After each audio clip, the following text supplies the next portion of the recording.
அஸ்ஸலாமு அலைக்கும் வரஹ்மத்துல்லாஹி வபரகாத்துஹு.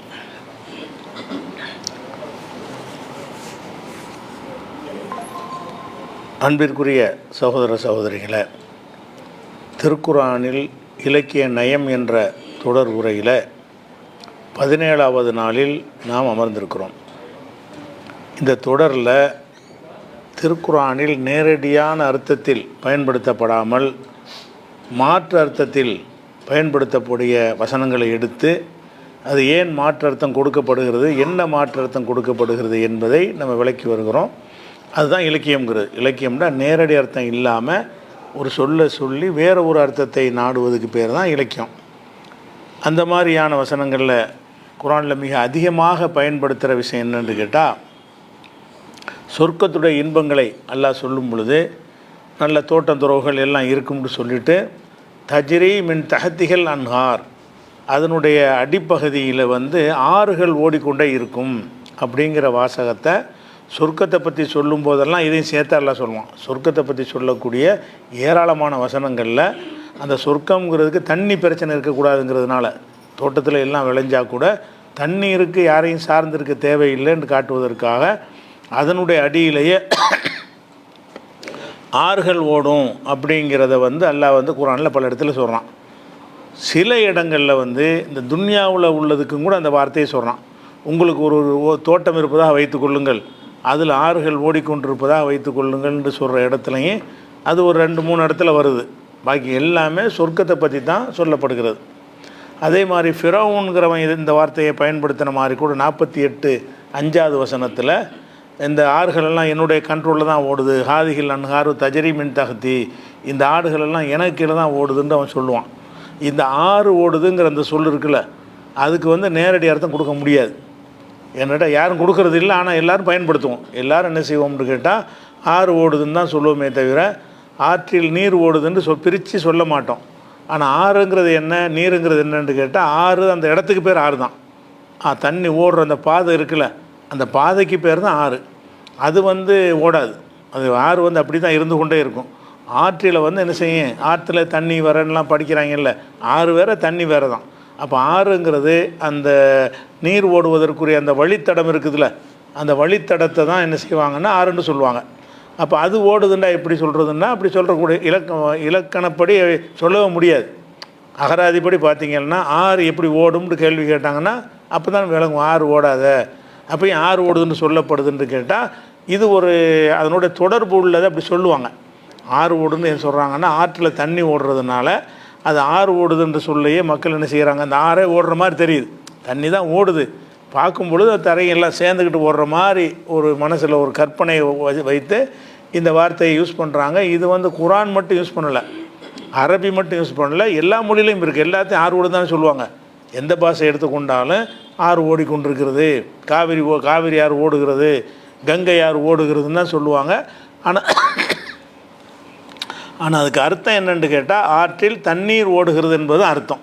அப்போ ஆறு ஓடுதுங்கிற எல்லா இடத்துலையுமே நம்ம இலக்கிய அர்த்தம் தான் கொடுக்கணுமே தவிர நேரடியான அர்த்தம் யாருமே புரிந்து கொள்வது இல்லை. ஆனாலும் அதை சொன்னோன்னே விளங்கிடுவாங்க. விளக்கம்லாம் சொல்ல மாட்டாங்க. ஆறு ஓடுதுன்னு சொல்லிட்டு போயிட்டு இருந்தால் கூட மக்கள் என்ன விளங்கிடுவோன்னா தண்ணி ஓடுறதை தான் சொல்கிறாங்க அப்படின்னு விளங்கி கொள்வார்கள். அந்த மாதிரியான இந்த பிரயோகம் தமிழிலும் அதிகமாக இருக்கிறது, அரபுலையும் அதிகமாக இருக்கிறது, வேறு மொழிகளில் இருக்கான்னு தெரியலை. ஆனால் குர்ஆனில் இது அதிக அளவில் இருக்குது.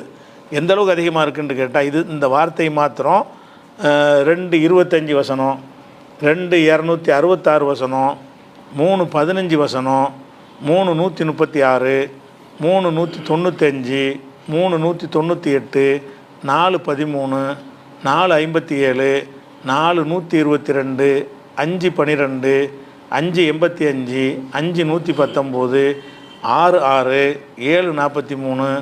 9:72, 9:100, 10 9 13 35 14 23 16 31 18 31 20 76 22 14 25 10 29 58 39 20 43 51 47 12 48 5 48 17 57 12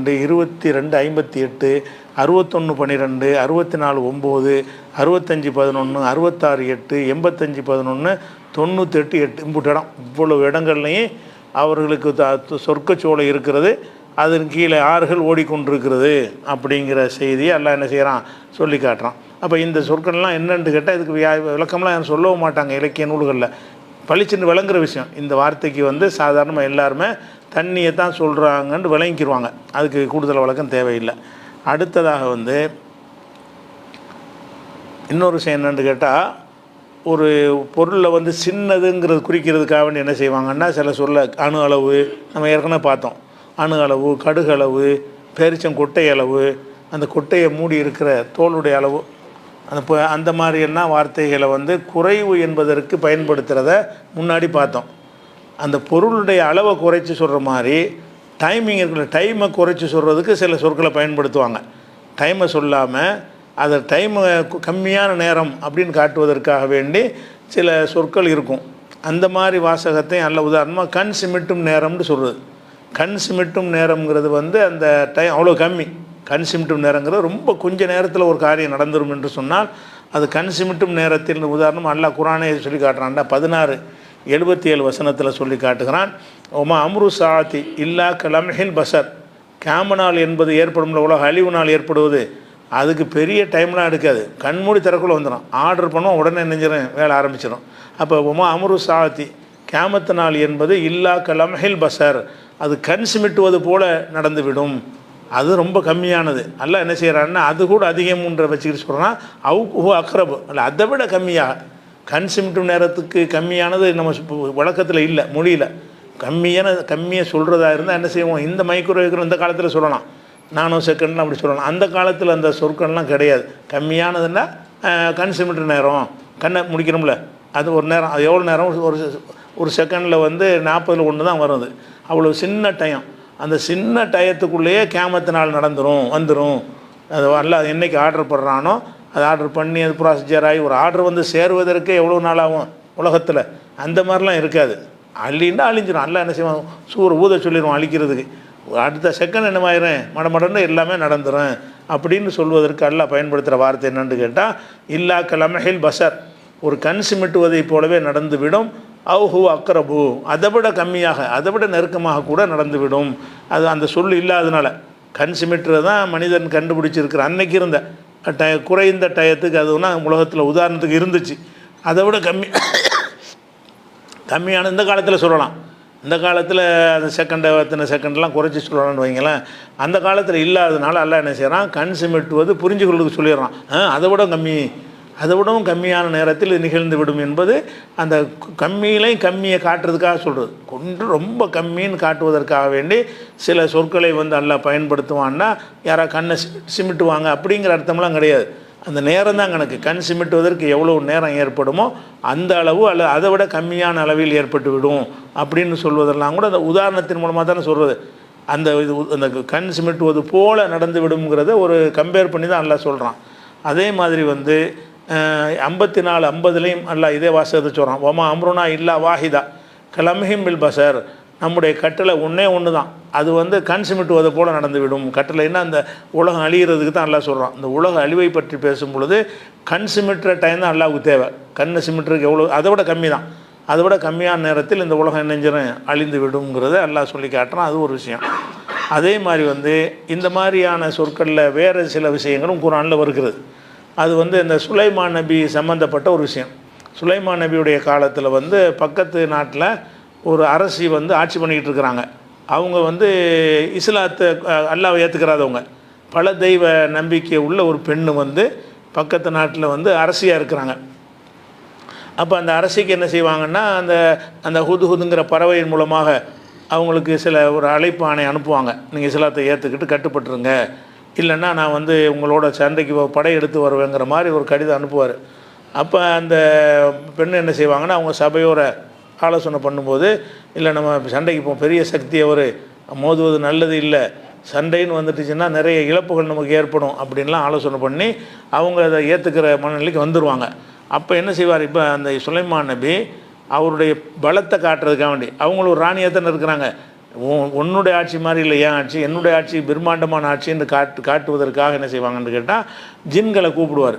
ஜின்கள்லாம் அழைத்து வைத்து அந்த பெண்ணுடைய சிம்மாசனத்தை என்கிட்ட கொண்டு வர்றது யார், நீ யாரும் இங்கேருந்து போய் அவள் அமர்ந்திருக்கிற அந்த ராஜாக்கள் ராணிகள்லாம் அமர்வாங்கள்ல, அரசர்னு காட்டுவதற்குன்னு ஒரு ஆசனம் வச்சுருப்பாங்க, அதை தூக்கிட்டு வர்றது யார் அப்படின்னு அவர் சொல்லுவார். சொன்ன உடனே இஃப்ரீத்துங்கிற பேரில் உள்ள ஜின்னு, கால இஃப்ரீத்து மினல் ஜின்னி, ஜின்னில் இருந்த இஃப்ரீத்திங்கிற ஜின்களுக்கு பேர், தனித்தனி நபர்களுக்கு பேர் இருக்கிற மாதிரி ஜின்களுக்கு பேர் இருக்கும். அது நமக்கு தேவை, நமக்கு யூஸ் இல்லைல்ல, நம்ம ஜின்னோட பேச்சுவார்த்தை நடத்திக்கிட்டு இருக்கிறோம், அதனால தேவையில்லை. ஆனால் ஜின்கள் மத்தியில் அவங்களுக்குள்ளே பேசும்போது அந்த ஜின்னு இந்த ஜின் பேசிக்கிடுவாங்கல்ல, அதுக்கு அடையாளம் தேவை தான் இருக்குது. அதனால் அல்லாஹ் என்ன செய்கிறான், அந்த ஜின்னுக்கு பேரை சொல்கிறான், இஃப்ரீத் மினல் ஜின்னு. ஜின்னில் உள்ள இஃப்ரீத்துங்கிற ஜின்னு சொன்னிச்சு, ஆனால் ஆத்திக்க பிஹி, நான் அதை கொண்டு வந்து விடுவேன், கபுல அந்த தக்குவமாக நீ மக்காமிக்க, நீ உட்கார்ந்துருக்கிற இடத்துல இருந்து எந்திரிக்கிறதுக்குள்ளே, உன்னுடைய இடத்துல சுலைமான் உட்கார்ந்தாலும் எந்திரிக்க எவ்வளோ நேரம் ஆகும், ஒரு சேரில் உட்காந்துருக்குறீங்க, எந்திரிங்கன்னு எந்திரிப்பீங்க, அதுக்கு எவ்வளோ டைம் வரும், அது ஒரு சில செகண்டுகள் வரும்னு வைங்களேன், அதுக்குள்ளே கொண்டு வந்துடுவேன்னு சொல்லுது. அதுக்கு எனக்கு பெரிய டைம்லாம் தேவைப்படாது. ஜின்களுடைய அவங்க நெருப்பால் படைக்கப்பட்டதுனால அவங்க இயக்கங்கள் ஃபாஸ்ட்டானது, விண் உலகத்துக்கெலாம் போயிருமே. ஜின்கள் விண் உலகத்துக்கெலாம் போய் அதை விட்டு கேட்பாங்கன்னு வருது. விண் உலகத்துக்கு நம்ம மனுஷன் போகிறது கருவியை கண்டுபிடிக்கல, அவங்கனுக்குள்ளே போயிட்டு தான் விண்வெளின்னு சொல்லிட்டு இருக்கிறாங்க. செவ்வாய் இதெல்லாம் அது ஆகாயத்துக்கு ரொம்ப கீழே இருக்கக்கூடிய விஷயந்தான். அந்த விண்வெளிக்கு போகிறதுங்கிறது இவங்க முடியவே இல்லை. ஆனால் ஜின்கள் என்ன செய்யும், ஒட்டு கேட்க போவாங்க, மலக்குகள் பேசுகிற ஒட்டு கேட்பாங்க. இப்போ தடுக்கப்பட்டாங்க, ரசூல்லா வந்த பிறகு இனிமேல் யார் அந்த ஒட்டு கேட்காம தடுக்கப்பட்டால் கூட ஜின்களுக்கு அந்த வலிமை இருந்துச்சுல. நம்மளாம் விண்ணுலகத்துக்கு போகிறதா இருந்தால் அதுக்கெல்லாம் கருவிகள்லாம் வேணும். லா தன்புதுன இல்லா பி சுல்தான், அதுக்குரிய பவரை கொண்டு தான் நீங்கள் போக முடியும்னு நல்லா சொல்கிறான். அதுக்கு ராக்கெட்டு அதுன்னு ஏதாவது தயாரிச்சுக்கிட்டு நம்ம போவோம், அதுக்கு ஒன்றுமே தேவையில்லை. அவங்க பாடியே அது மாதிரி போகக்கூடிய தன்மையில், உடல் அமைப்பில் அந்த மாதிரி தன்மை இருக்கும், அது வலிமை இருக்கிறதுனால ஒளி வேகம் தானே, அதுக்கு எந்திரிக்கிற நேரத்தில் போயிட்டு வந்துடலாம்ல, அது ஜின்னு சொல்லு. ஆனால் ஆத்திக்க பிஹி காபுல அந்த தக்குவம் மக்காமிக்க, உங்கள் இடத்துல இருந்து நீங்கள், சுலைமான் நபி பார்த்து சொல்லுது, உங்கள் இடத்துல இருந்து நீங்கள் எழுவதற்குள் நான் கொண்டு வந்துடுவேன், எழுதுவதற்கு எவ்வளோ நேரம் ஆகுமோ அவ்வளோ நேரம் கூட எனக்கு ஆகாதுன்னு அது சொல்லுது. எனக்கு எனக்கு 7, நான் சக்தி படைத்தவன், இன்னி அலைகில கவியும் நமீன், நான் சக்தி உள்ள ஒரு ஆள், நம்பிக்கையாக நடக்கக்கூடிய ஒரு ஆள், என்கிட்ட அந்த வேலையை கொடுங்க அப்படின்னு ஒரு ஜின்னு சொன்னதாக அல்லாஹ் சொல்லி காட்டுறான். அப்போ ஜின்னு சொன்னதுங்கிறதுக்கு என்ன செய்கிறாங்கன்னு கேட்டால், இது மிகையாகவும் சொல்லுவாங்கள்ல, ஒரு செகண்டில் வந்துடுவோன்னு சொல்லுவோம். சும்மா அது அரை மணி நேரம் செஞ்ச காரியத்துக்கு மனுஷன் என்ன செய்வான்னு கேட்டால் ஃபாஸ்ட்டாக செஞ்சிருவேன்னு சொல்லுவதற்காக வேண்டி ரொம்ப கம்மியாக சொல்லுவான். அந்த 5 நிமிஷத்தில் வந்துடுறேம்மா, 5 நிமிஷம் வாசல் உட்காந்துட்டுருமோ 1.5 மணி நேரம் ஆகிடும் வர்றதுக்கு. அவன் சொல்லுவான் 5 நிமிஷம் வந்துடுறேன், இந்த சட்டையை போட்டு 1 நிமிஷத்தை வந்துடுறேம்மா. 1 நிமிஷம் இல்லை, சும்மா சொல்கிறது 1 நிமிஷம் தான் கம்மியானது. அதுக்காக சொல்லுவானே தவிர அந்த 1 நிமிஷத்துலேயே வருவாங்கிற அர்த்தம் இல்லை தானே. நம்ம பேச்சில் கூட கம்மியான நேரத்தை சொல்லுவோம், அதுக்கு அர்த்தம் என்ன, அந்த டைம் கிடையாது, குறைவான நேரத்தில் வந்துடுவேங்கிற, என்ற அளவுக்கு கம்மியான நேரத்தில் வந்துடுவேங்கிறான், அந்த அர்த்தம் வச்சுக்கலாம். அது உட்காந்து எந்திரிக்கிறதுக்குள்ளேங்கிறது அது அப்படின்னு இருக்க தேவையில்லை, சீக்கிரத்தில் வந்துடுவேன் அப்படின்னு ஒரு இலக்கியமாக வச்சுக்கலாம். அப்போ என்ன செய்யுதுன்னா, அந்த பேசிக்கிட்டு இருக்கும்போது இன்னொரு ஜின்னு அது எந்திரிச்சு என்ன சொல்லுதுன்னு கேட்டால், ஆனால் ஆத்திக்க பிஹி காபுலா எர்த்தத்தை இலைக்க தர்ஃபுக்க, உன்னுடைய கண் சிமிட்டுவதற்குள்ள நான் கொண்டு வந்துடுவேங்குது. அதை விட கம்மி, உட்கார்ந்த இடத்துலேருந்து எந்திரிக்கிறதுங்கிறதை விட அதுக்குள்ளே கண்ணை 100 தடவை சிமிட்டிடலாம். அப்போ கண் சிமிட்டுவதற்குள்ளே நான் என்ன செய்வேன், அதை கொண்டு வந்துடுவேன்னு சொன்னது. அப்போ கண் சொன்னவுடனே ஃபலம்மா ராகு முஸ்தகிரன், இந்த சொல்லி முடித்தவுள்ள அது அங்கே சிம்மாசனம் இங்கே இருக்குது, செகண்டில் போய் எடுத்துகிட்டு இருந்துச்சு. அவ்வளோ ஃபாஸ்ட்டாக போகுது, அவ்வளோ ஃபாஸ்ட்டாக வருதுன்னா என்ன வேகமாக போகும். ஒளியுடைய வேகம் தான் ஒரு 3 லட்சம் கிலோமீட்டருங்கிறான, ஒரு வினாடிக்கு என்ன செய்யும் 3 லட்சம் கிலோமீட்டர் ஓடி போயிருங்கிறான். அந்த மாதிரி வேகத்தில் போகிறதுனால அது கொண்டு வர நெருப்பு ஒளி தானே. ஒளிங்கிறது நெருப்பு ஒளியினால தான் நெருப்பு உண்டாகுது. அதனால் அதுக்கு அந்த வேகம் இருக்கும், நெருப்புக்கும் அதனுடைய வெளிச்சத்துக்கும் வேகம் இருக்க தான் செய்யும். அதனால கூட செஞ்சுருக்கலாம், அல்லது சீக்கிரத்தில் கொண்டு வருவேங்கிறத கூட இலக்கியமாக சொல்லியிருக்கலாம். இப்படியான உதாரணங்கள் மூலமாக சொல்லும்போது நம்ம என்ன செய்யணும்னா, ஒரு ஷார்ட் டைமில் அதை செஞ்சிருவாங்க அப்படிங்கிறதுக்காக வேண்டி இதையும் ஓமையாக எல்லாம் சொல்லி காட்டுறான். குரானில் இது உதாரணமாக சொல்லி காட்டுறான்.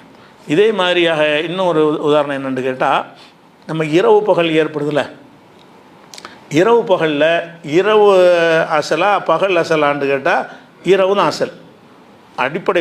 ஃபஸ்ட் இரவு அடிப்படையாக, பகலுங்கிற அடிப்படையானா இரவு தான் பூமியுடைய அசல் தன்மை அது இரவு தான். பகல் வந்து சூரியன் வர்றதுனால தான் வருது. பகல்னு உங்களுக்கு எதனால் வருதுன்னா இன்னொரு லைட்டு போடுறதுனால பகல் வர்ற மாதிரி தான். லைட்டு போடுற சூரியனுங்கிற ஒரு லைட்டு போட்டதுனால தான் உங்களுக்கு வந்து பகல்ங்கிறது கிடைக்கிது. லைட் ஆஃப் பண்ணிட்டோம்னா இரவாக போயிடும். சூரியன் உதிக்கவே இல்லைன்னா வருஷத்துக்கு உதிக்கலைன்னு வைங்க, வருஷம் பூரா இருட்டு தானே இருக்கேன். ஒரு வருஷத்துக்கு சூரியனே வரல. பூமியுடைய அசல் தன்மை என்ன? இருட்டு தான். பூமியுடைய அசல் தன்மை வந்து இருட்டு. வெளிச்சம் வந்து மேலே போத்தப்படுகிறது. வெளிச்சத்தை நீக்கி விட்டால் என்ன வந்துடும்? இருள் வந்துடும். இதுதான் யதார்த்தமானது. பகல் வெளிச்சம் அசலா இருட்டு அசலான்னு கேட்டிங்கன்னா இருட்டு தான் அசல். ஏன்னு கேட்டால் அந்த வெளிச்சம் வருவதற்கு ஒரு காரணத்தினால தான் வருது. இயல்பாக பூமிக்கே அந்த வெளிச்சம் கிடையாது. அதுக்கு வெளிச்சம் வரணுமாக இருந்தால் வெளியிலேருந்து அது வரணும். வெளியிலேருந்து வர்றதுனால அது வருதுன்னு சொன்னால் வெளியிலேருந்து வராட்டி இருட்டு தானே. வெளியிலேருந்து அந்த சூரியனுங்கிறது வரலைன்னா இருட்டு. எல்லாம் என்ன செய்கிறான்னு கேட்டால் அந்த பகலில் இருந்து இரவை ஒரு அத்தாட்சின்னு சொல்கிறான். எடுத்து என்ன செய்கிறான்னு கேட்டால் இரவு என்பதை ஒரு ஆடு மாதிரி வச்சுக்கிறங்க. ஆட்டு தோலை உரிக்கிற வார்த்தையை நல்லா பயன்படுத்தும். தோலை உரிக்கிறோம்ல, அதுக்கு சலகங்கிற வார்த்தையை சொல்லுவாங்க. அல்ல என்ன செய்கிறான்னு கேட்டால் நாம் அந்த பகலை இரவிலிருந்து தோலை உரிச்சி எடுக்கிறோம் அப்படிங்கிறான். தோல் உரிக்கிற மாதிரி. ஒரு ஆடு இருக்குன்னு வைங்களாம். ஆட்டுடைய அந்த உடம்பு முழுவதும் இரவுண்டு வச்சுக்கிறங்க. அது மேலே உள்ள தோல் பகல்னு வச்சுக்கிறங்க. மேலே இருக்கிற தோல் பகல். அந்த தோலை உரிச்சா என்னவாகும்? உள்ள இறைச்சி. அந்த இறைச்சி தான் இருட்டு. அந்த ஆட்டினுடைய அந்த மாமிசத்தை இருட்டாகவும் மேலே போத்தி இருக்கிற அந்த தோலை பகலாகவும் ஆக்கி நாம் என்ன செய்கிறோன்னு கேட்டால் அந்த நம்முடைய அத்தாட்சியை காட்டுக்கிறோம். இருட்டு பகலாக இருக்குது. அந்த பகலை உரிக்கிறேன்னா மறைஞ்சிக்கிட்ட போதில் கொஞ்சம் கொஞ்சமாக உரிக்க என்ன ஆயிருந்தோ கடைசியில் இருட்டாயிருது அப்படின்னு சொல்லும் பொழுது ஒரு ஆட்டு தோலை உரிப்பதற்கு பயன்படுத்துகிற சொல்லுங்க பயன்படுத்துகிறான். எப்படி பயன்படுத்துகிறான்னா வாயத்துல்லஹமுல் லைல், அவர்களுக்கு இரவு என்பது ஒரு அத்தாட்சியாக இருக்கிறது. இரவும் பெரிய சான்றாகத்தான் இருக்கிறது. நஸ்லஹு மின்ஹு, அதிலிருந்து நம்ம உரிச்சி எடுக்கிறோம். அந்நகார, பகலை உரிச்சி எடுத்துடுறோம். இருட்டு இருக்குது. அதுக்கு மேலே இந்த வெளிச்சம்ங்கிற ஒரு தோல் போத்தப்பட்டிருக்கிறது. அந்த தோலை உரிச்சி எடுத்துருவோம். உரிச்சி எடுத்தோம்னா ஃபைதாகும் முதலிமூன், அவர்கள் இருளில் ஆழ்ந்து விடுவார்கள். இந்த பகல்ங்கிற ஒரு தோலை உரிச்சி எடுத்துட்டோம்னு சொன்னால் உள்ளக்குள்ளே தானே இருட்டுங்கிறான்ல. அல்ல இருட்டுன்னு எதை சொல்கிறான்னு கேட்டால் அந்த ஆடோ மாடோ பிராணிகளுடைய தோலை உரிக்கிறது. ஆடுன்னு வச்சுக்கிறங்க, மாடு ஒட்டகம் எதாவது வச்சுக்கிறங்க. அந்த தோல் என்று சொல்வது பொருத்தப்பட்டது. அது போர்த்தப்பட்டதானது அது பேசிக்கானது கிடையாது. பேசிக்கானது எதுனா அதனுடைய இறைச்சி மாமிசா தான். தோலுங்கிறது ஒரு அலங்காரத்துக்காக, ஒரு பாதுகாப்புக்காக, அது மிருகங்களுக்கு குளிர்லேருந்து தப்பிக்கிறதுக்காக வேண்டியெல்லாம் கொடுக்கப்பட்டிருக்கு. அதனால் தோலை நம்ம சாப்பிட்றதும் இல்லைல்ல. ஆடை உள்ளது தான் சரக்கு தான் நமக்கு தேவை. அதனால் அந்த மாதிரி எதை சொல்கிறான் எல்லாம் இரவை சொல்கிறான். இரவு தான் அடிப்படை, அசல் இரவு. ஃபஸ்ட்டு இரவு ஃபஸ்ட்டா பகல் ஃபஸ்ட்டான்னு கேட்டால் இரவு தான் ஃபஸ்ட்டு. இரவு உண்டு முதல்ல படித்தவொன்னே இரவில் தான் இருக்கும்.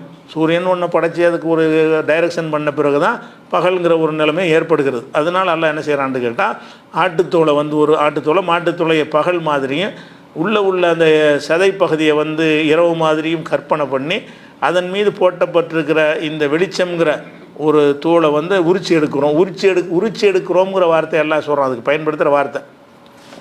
அப்போது ஆயத்துல்லஹமுல் லைல், அவர்களுக்கு இரவு என்பது ஒரு அத்தாட்சியாக இருக்கிறது. நஸ்லஹு மின்ஹுன் நஹார், அந்த இரவிலிருந்து பகலை உரித்தெடுக்கிறோம். இரவு தான் மெயின். அதில் அந்த பகலை மேலே போர்வ மாதிரி தான் அதை உரித்து நம்ம எடுக்கிறோம். உரித்து எடுத்தோன்னா உள்ள இருட்டு தெரிய ஆரம்பிக்கிறது. அப்போ இருட்டை உரித்தவொன்னே வெளிச்சம் வருதுங்கிற மாதிரி தான் மனிதன் சிந்திப்பான் பொதுவாக. எல்லாம் படைச்சவனாக இருக்கிறனால எதார்த்தம் என்னவோ அதை சொல்லி காட்டுறான். அது இருட்டு தான் உள்ள அசல். அதை உரித்து மேலே போத்துற எப்போவுமே போத்துறதுங்கிறது இருட்டாக தானே சொல்லுவாங்க. எல்லோரும் போத்துறதை தான் என்ன செய்வாங்க, இருட்டும்பாங்க. போர்வையை நீக்கணுன்னா வெளிச்சம் வரும். இருட்டு போத்திருக்குன்னு வைங்களேன். போர்வை இதன் மீது போட்டிருந்தீங்கன்னா உள்ளே இருட்டாக போயிடும். போர்வை எடுத்தால் என்னவாகும், வெளிச்சமாக இருக்கும். இப்படி தான் உலகத்தில் எல்லாமே இருக்குது. ஆனால் பூமியில் அப்படி இருக்காது. இந்த வெளிச்சம்ங்கிற போர்வை எடுத்தோன்னே இருட்டு தான் இருக்கும். அப்போ எல்லாம் என்ன செய்கிறான்னா, அவன் படைச்சதுனால உனக்கு தெரியுமில்ல, அவன் என்ன செய்கிறான்னா இருட்டாக தான் இருக்கும். உலகத்தினுடைய தன்மை இருட்டு தான். அதில் இருக்கிற மேலே போத்திருக்கிறது நான் போத்தின போர்வை. அது சூரிய வெளிச்சம்ங்கிற ஒரு போர்வையை கொண்டா நான் போத்தினது டெய்லி உரிச்சு எடுக்கிறேன். உரிக்க என்னவாயிரும்னா இருட்டாக போயிடும் அப்படின்னு ஒரு இலக்கியமாக சொல்கிறான். அங்கே தோலை எங்கே உரிக்கிறான்லாம் கேட்கக்கூடாது. தோல் உரிக்கிறதுக்கு அர்த்தம் என்னென்னு கேட்டால் அதுக்கு ஒரு ஊமையாக சொல்கிறான். அதாவது இரவு என்றது இரவு என்கிற ஒரு ஆட்டின் மீது வெளிச்சம் என்கிற ஒரு தோல் போர்த்தப்பட்டிருக்கிறது. அந்த வெளிச்சம்ங்கிற தோலை நீக்கின உடனே இருளாக மாறிவிடுகிறது அப்படின்னு சொல்வதன் மூலமாக அந்த தோல் உரிக்கிற மாதிரி ஒரு தன்மையை கொடுத்து எல்லாம் சொல்லி காட்டினா அசல் இரவு தான் என்பதை அதுக்குள்ளே அடக்கி வச்சுருக்கிறான். அசல் இரவு தான். இது இடையில் வந்தது தான் பகல் என்பது அப்படிங்கிற அடங்கியிருக்குது. இது 30 யாசின் சூறாவில் 37வது வசனத்தில் இது இருக்கும். அதே மாதிரி வந்து இப்போ ஷைத்தான்கிற வார்த்தை இருக்குது. ஷைத்தான்கிறது என்னன்னு நம்ம எல்லோரும் வழங்கி வச்சுருக்குறோம். ஒவ்வொரு முஸ்லீமுக்கு என்ன செய்யும், ஷைத்தான்னா நம்ம உள்ளத்தில் நுழைஞ்சி கெட்ட எண்ணத்தை உண்டாக்குறவனுக்கு பேர் ஷைத்தான். இதுதான் ஷைத்தான்கிறதுக்கு எக்கச்சக்கமான சான்றுகள் வந்து குர்ஆனில் இருக்குது, ஹதீஸில் இருக்குது. எல்லோரும் நம்ம நம்பியும் வச்சுருக்குறோம். எதுக்கு எடுத்தாலும் அவுது பில்லாஹி மினஷ் ஷைத்தான்னு சொல்கிறோம்ல, ஷைத்தானை விட்டு பாதுகாப்பு தேடுறோம்லாம் சொல்கிறோம். அப்போ ஷைத்தான்கிறது எதை குறிக்கும் என்று கேட்டால், நம்ம கண்ணுக்கு தெரியாத ஒரு படைப்பு தான் ஷைத்தான். அந்த கண்ணுக்கு தெரியாத படைப்பு என்ன செய்வான்னு கேட்டால், நமக்கு உள்ளே கூட நுழைஞ்சி யுவசுவிசு ஃபி சுதூரின்னாஸ், மனித உள்ளங்களுக்குள்ளே ஒரு தவறான எண்ணத்தை போடுவான். உள்ளே நுழைஞ்சி கெட்ட செயலை செய்ய சொல்லுவான், நல்ல செயலை செய்யாதேம்மா. இப்படி அதான் அவனுடைய வேலை. என்னது? கெட்ட விஷயங்களை செய்யுமாறு உங்களை வந்து தூண்டி விடுவது, நல்ல செயல்களை வந்து செய்யறதை விட்டு தடுக்கிறது. யார் கொடுக்க போனீங்கன்னா ஏன்டா கொடுத்தா ஏழையாக போயிடுவேன் அப்படின்னு மனசில் அந்த அவனே தான் அந்த எண்ணத்தை உண்டாக்குறான். நம்மள்கிட்ட பேசவும் மாட்டான், நம்மளை பார்க்கவும் மாட்டான். நம்ம மனசில் மனசே உரையாடி கணக்கு பண்ணிட்டு ஆமாம் தேவையில்லை எது கொடுக்கணும் அப்படின்னு அவன் சொல்கிறதுக்கு தகுந்த மாதிரி நம்ம முடிவை மாற்றிக்கிடுவோம். இதுதான் ஷைத்தானுடைய வேலை. ஷைத்தாண்டு குர்ஆன்லாம் எங்கே வந்தாலும் சரி தான் ஷைத்தானுக்கு அர்த்தம் இதுதான். ஷைத்தான என்ன அர்த்தம்? நம்ம கண்ணுக்கு தெரியாத படைப்பு முதல்ல ஆதம் அலைஹிஸ்ஸலாத்தை படைக்கும் பொழுது அவன் வந்து அவருக்கு பணியை மறுத்ததுக்காக வேண்டி அவனை வந்து அல்ல வெளியேற்றிட்டான். வெளியேற்றின பிறகு அவன் என்ன செஞ்சான்னா அல்லாட்ட ஒரு கோரிக்கை வைத்து வரம் வாங்கிக்கிட்டு வர்றான். என்ன வரம் வாங்குறான்னு கேட்டால், எனக்கு உலகம் அழியிற வரைக்கும் அவகாசம் கொடு, மரணத்தை கொடுத்துடாத. சரி அவகாசம் தந்துட்டேன். அது என்ன அவகாசம் வேணும்னு கேட்டால், நான் உங்களுக்கு வழிகெடுப்பேன், முன்னாடி போவோம் பின்னாடி போவோம் எல்லா வகையிலும் வழிகெடுப்பேன் அப்படின்னு சொல்லி அவன் கேட்குறான். முடிஞ்சால் பார்த்துக்க, உறுதியான மக்களை ஒன்றால் வழிகெடுக்க முடியாது அப்படின்னு சொல்லி எல்லாம் அனுப்பினான். இதுதான் ஷைத்தான்கிறது. ஷைத்தானோட அர்த்தம் என்னன்னு கேட்டால், இப்லீஸுடைய சந்ததிகள். இப்லீஸும் ஒருத்தனைத்தான் அல்லாஹ் வந்து வெளியேற்றுறான். ஷைத்தான்கிறலாம் யாருன்னு கேட்டால், இப்லீஸுடைய சந்ததிகளுக்கு பேர் ஷைத்தான். இப்லீஸுங்கிறது அந்த ஒரு அப்பனுக்கு பேர். முதல் தகப்பன் இருப்பான்ல ஷைத்தான், அந்த இனத்துக்கு அவன் இப்லீஸுங்கிறவன் இருந்தான். அந்த இப்லீஸ்ன்னு ஒருத்தன் தான் என்ன செஞ்சான், சஜிதா செய்ய மறுத்தான். அப்போ நம்ம ஷைத்தான்கிறவன் அதுன்னு அவன் கிடையாது, அவனுடைய சந்ததிகள். எல்லாம் சந்ததி இருப்பதாகவும் சொல்கிறான். அப்போ தத்தஹிதுனஹு ஒதுர்ரியத்தஹு, அவனையும் அவனுடைய சந்ததிகளையும் நீங்கள் வந்து உங்களுடைய உற்ற நண்பர்கள் ஆக்குறீங்களான்னு கேட்குறான். அப்போ தத்தஹிதுனஹு ஒதுர்ரியத்தஹு அவுலியா, உங்கள் அந்த இப்லீஸையும் அவனுடைய சந்ததிகளையும்னா என்ன அர்த்தம்? சந்ததி இருக்கிறாங்கன்னு அர்த்தம். அப்போ மனிதர்களுக்கு எப்படி சந்ததி இருக்கிறாங்களோ, அந்த இப்லீஸுக்கு பிறக்கிற எல்லாருக்குமே நல்லவன் கெட்டவங்கிற மாதிரி இருக்க மாட்டாங்க, எல்லாம் கெட்டவனாக மட்டும் இருப்பான். இப்போ மனிதர்களில் பிறக்கிறவங்க நல்லவங்களும் இருப்பாங்க, கெட்டவங்களும் இருப்பாங்க. ஜின்னுன்னு இருக்கிறாங்கன்னு வைங்களேன், ஜின்னுடைய படைப்பில் உள்ளவங்களும் நல்ல மூமினான ஜின்னும் இருப்பாங்க, காஃபிரான ஜின்னும் இருப்பாங்க. இந்த இப்லீஸுடைய சந்ததி, இப்லீஸ் ஜின்னை சேர்ந்தவன் தான், ஆனால் அவன்கிட்டருந்து பிறக்கக்கூடியது பூரா கெட்டது தான். இப்லீஸுடைய சந்ததிகள் பூரா என்ன செய்வாங்கன்னா, இப்லீஸ் மாதிரியே கெடுக்கிறதுக்கு மூமின்களை வந்து வழிகெடுக்கிறதுங்கிற ஒரு தன்மையோடவே அவங்க படைக்கப்படுறாங்க பிறக்கும் பொழுது. அந்த மாதிரி உள்ளவங்களுக்கு தான் நம்ம ஷைத்தான் என்று சொல்கிறோம். ஷைத்தான்கிறது இப்லீஸின் சந்ததிகள். அது வழங்கிட்டோமா? இப்போ ஷைத்தான்கிற வார்த்தை வந்து குர்ஆன் ஹதீஸில் பார்த்தீங்கன்னா எந்த இடத்துல வந்தாலும் இந்த அர்த்தம் தான் வரும். ஆனால் சில இடத்துல இந்த அல்லாத வேறு இடத்துக்கும் வரும். ஷைத்தான்கிற வார்த்தை வந்து பல அர்த்தத்தில் பயன்படுத்தப்படுகிறது. ஒரு 95% இடங்களில் வந்து ஷைத்தான் தான். ஷைத்தான் தான், வேறு அர்த்தம் கொடுக்கவே கூடாது. வேறு அர்த்தம் கொடுக்குற மாதிரி எங்கே வரும், இந்த அர்த்தம் கொடுக்க இயலாதுங்கிறதுக்கு காரணம் அதில் உங்களுக்கு வழங்க சிந்திச்சா. உதாரணமாக சொல்வதாக இருந்தால், நபி ஸல்லல்லாஹு அலைஹி வஸல்லம் காலத்தில் வந்து மதீனாவில் முனாஃபிக்குகள்னு இருந்தாங்க. முனாஃபிக்குகள்னால் யாருன்னு கேட்டால், அவங்க வந்து இஸ்லாம் கொஞ்சம் வளர்ந்ததுக்கு பிறகு இங்கே கொஞ்சம் நடித்தா தான் நம்ம இங்கே வாழ முடியும், ஏமாற்ற முடியும், அந்த பொருள்கள் உதவிகள்லாம் கிடைக்கும், ஜக்காத்தெல்லாம் கிடைக்கும் அப்படிங்கிறதுக்காக நம்மளும் மூமின் வேஷம் போட்டுக்குருவோம் அப்படின்னு. ஆரம்பத்தில் முனாஃபிக் யாருமே இல்லை. நடிக்கிறதா இருந்தால் ஒரு ஆதாயம் இருந்தால் தான் நடிப்பான். அவங்க ஓங்கியிருந்து அவன் நடிக்க போகிறான். அவங்க ஓங்கி இருக்கிற காலத்தில் எதிரின்னு டிக்ளேர் பண்ணிடுவாங்க. அவங்க டவுன் ஆகி ரசூலுல்லாஹ்வுடைய கை பெருசாக வந்த பிறகு இந்த சமுதாயம் பெரிய சமுதாயமாக இருக்குது, இவங்களுடைய அரவணைப்பில் வாழ்ந்தால் தான் நம்ம சொகுசாக வாழ முடியும், அதனால் நம்ம அவங்க ஆள் மாதிரி நடிச்சுக்கிடுவோம், முஸ்லீம்கள்கிட்ட போய் என்ன செய்கிறது, முஸ்லீம் மாதிரி நடிக்கிறது. ஆனால் உள்ளுக்குள்ளே போய் அந்த எண்ணம் இருக்காது. அந்த மாதிரி இருக்கும்போது அதை பற்றி எல்லாம் சொல்லி காட்டுறான். இவர்கள் என்ன செய்கிறார்கள்னு கேட்டால், மூமின்களை பார்க்கும் பொழுது நாங்கள் வந்து மூமின்கள் அப்படிங்கிறாங்க. இந்த முனாஃபிக்கு கூட்டம் என்ன செய்வாங்கன்னா, ரசூலுல்லாஹ் வந்து பார்ப்பாங்க, நாங்கள் உங்கள் ஆட்க தான் சொல்கிறது மாத்திரமில்லை, சொல்லுவாங்க, தொழுகையில் கலந்து கொள்வார்கள், இஸ்லாமிய எல்லா கடமைகளையும் வெளிப்படையாக தெரியும்ல, கண்டுபிடிக்கக்கூடியது அதில் எல்லாம் பங்கெடுத்து கொள்வார்கள், போருக்கு கூட போவாங்க. இதில் தொழுகைக்கு போகிறத விட்டு தள்ளுங்க, போருக்கு போகிறது ஆபத்தான விஷயம் தானே. போருக்கு போய் கடைசி வசதி நின்றுக்குருவாங்க.